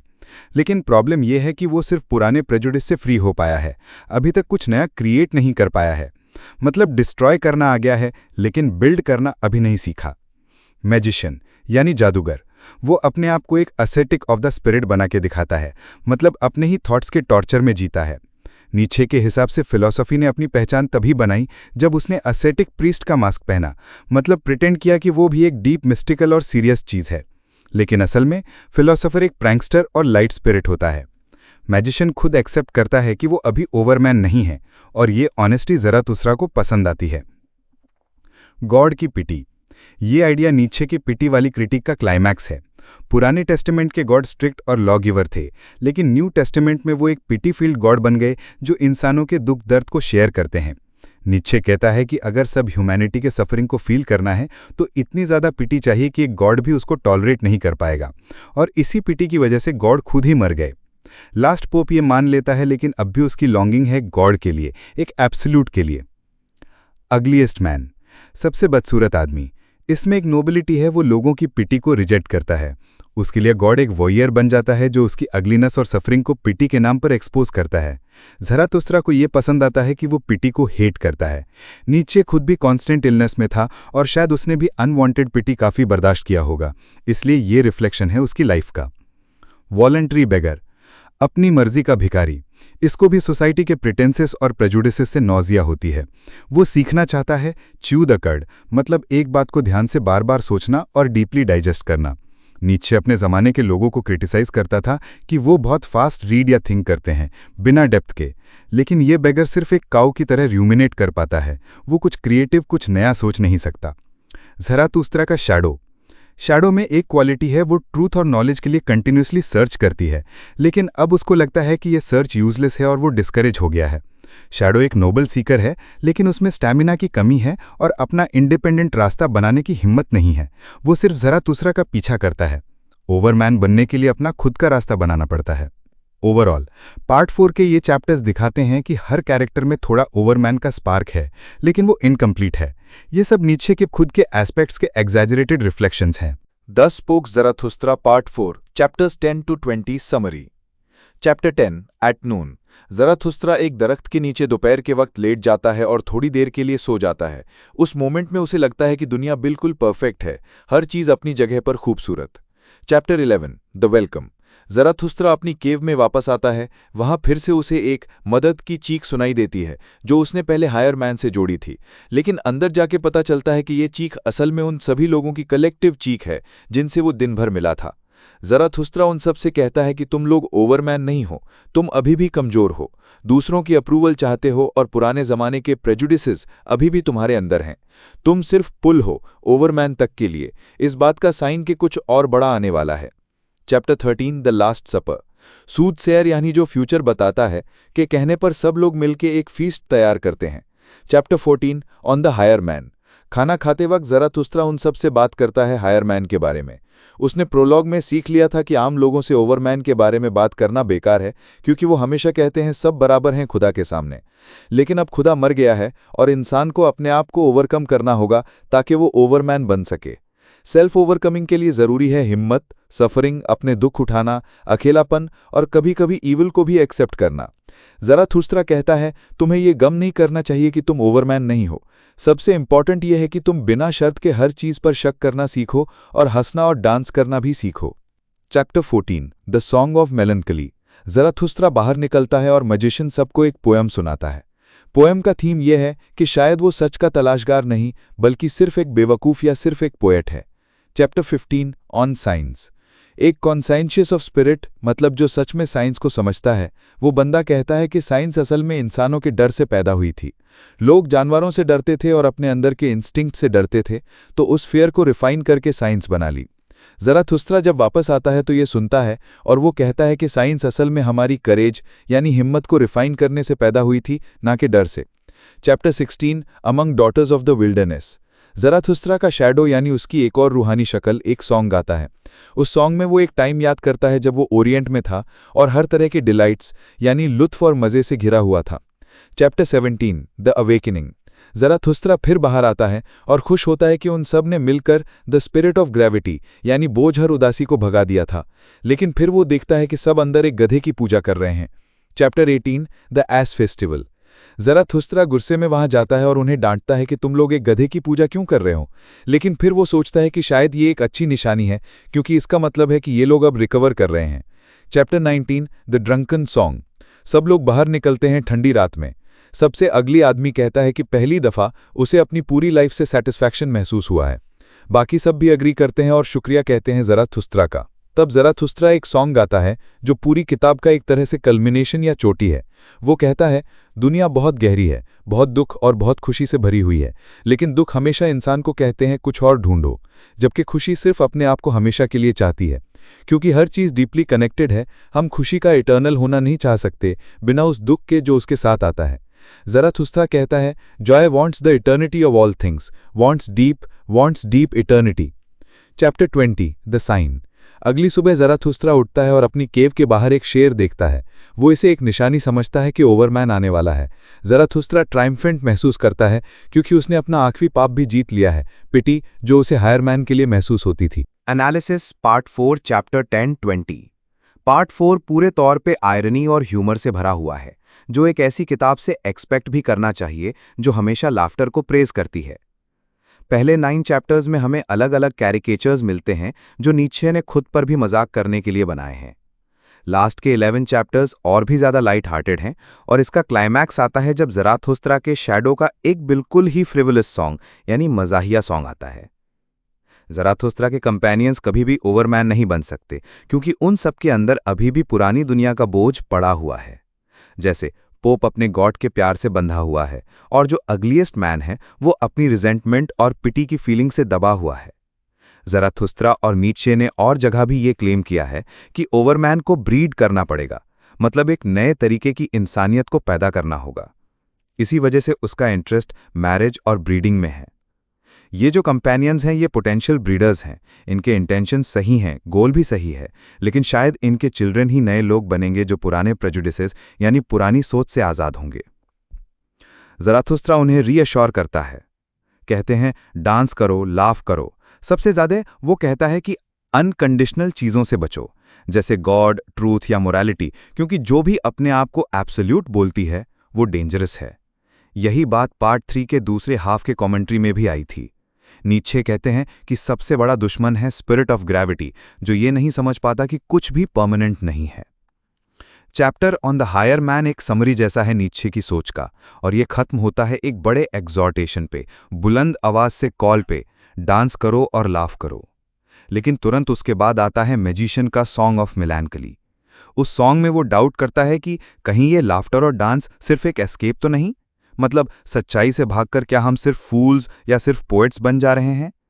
ये मोमेंट नीत्शे का खुद के खिलाफ सेल्फ क्रिटिसिज्म है। एक्चुअली पार्ट 4 में जितने भी पोएम्स आते हैं नीत्शे ने उन्हें अलग से अपने नाम से पब्लिश भी किया था। यहाँ वो डाउट करते हैं शायद मैं डॉगमेटिज्म और एब्सोल्यूटिज्म से तो फ्री हो गया, लेकिन शायद सब सब्सटैंशियल यानी मजबूत चीज़ों से भी फ्री हो गया और अब सिर्फ फूल्स और पोएट्स की तरह फ्रिवलस और प्लीजिंग चीज़ों पे लाफ करता हूँ। ये डाउट्स थोड़ी देर के लिए आते हैं, फिर तुरंत डिसमिस भी हो जाते हैं और उसके बाद एक डिस्कशन आता है साइंस पर, जो इस जगह थोड़ा आउट ऑफ प्लेस लगता है। फिर एक और सेल्फ डाउट का सीन आता है जब कंपेनियंस एक गधे को प्रे करने लगते हैं। ये डायरेक्टली बाइबल के एक्सोडस 32 से अल्यूजन है, जहां इजराइल के लोग एक गोल्डन काफ बना के उसकी वर्शिप करते हैं जब मोजेस माउंटेन से कमांडमेंट्स लेकर आ रहे होते हैं। ज़राथुस्त्रा की स्टोरी में भी ऐसी ही एक चीज़ होती है, एक लास्ट सपर टाइप का सीन जो चैप्टर 12 का टाइटल है, जो एक मॉकरी है क्रिश्चियन यूक्रिस्ट का। ये सब सॉलेम और सेक्रेड लॉ गिविंग मोमेंट्स ज़राथुस्त्रा के लिए बन जाते हैं लाफ्टर के मोमेंट्स। नीचे यहाँ दिखाना चाहते हैं कि वो अपने कमांडमेंट्स लाने वाले हैं, लेकिन उन कमांडमेंट्स को सबको ब्लाइंडली फॉलो करना ज़रूरी नहीं, बल्कि वो एक एग्जॉर्टेशन है लाफ करने का, जॉय सीक करने का, सीरियस चीज़ों का मजाक उड़ाने का, चाहे वो हम खुद हों या रिलीजियस स्क्रिप्चर्स। फिर आता है द ड्रंकन सॉन्ग, जिसमें इटर्नल रिकरेंस का सबसे जॉयस अफर्मेशन मिलता है। जब तुमने एक जॉय को यस कहा तब तुमने सारे वो को भी यस कहा। हर चीज़ एक दूसरे में एंटैंगल्ड है। अगर तुमने एक मोमेंट को बोला रुक जाओ तुम परफेक्ट हो, तो इसका मतलब है तुमने हर चीज़ को दोबारा आने के लिए यस बोला। सब कुछ दोबारा, सब कुछ इटर्नली, और इस तरह तुमने दुनिया को सच में प्यार किया। अगर तुमने जॉय को एक्सेप्ट किया तो वो को भी इटर्नली वापस आने के लिए एक्सेप्ट करना पड़ेगा।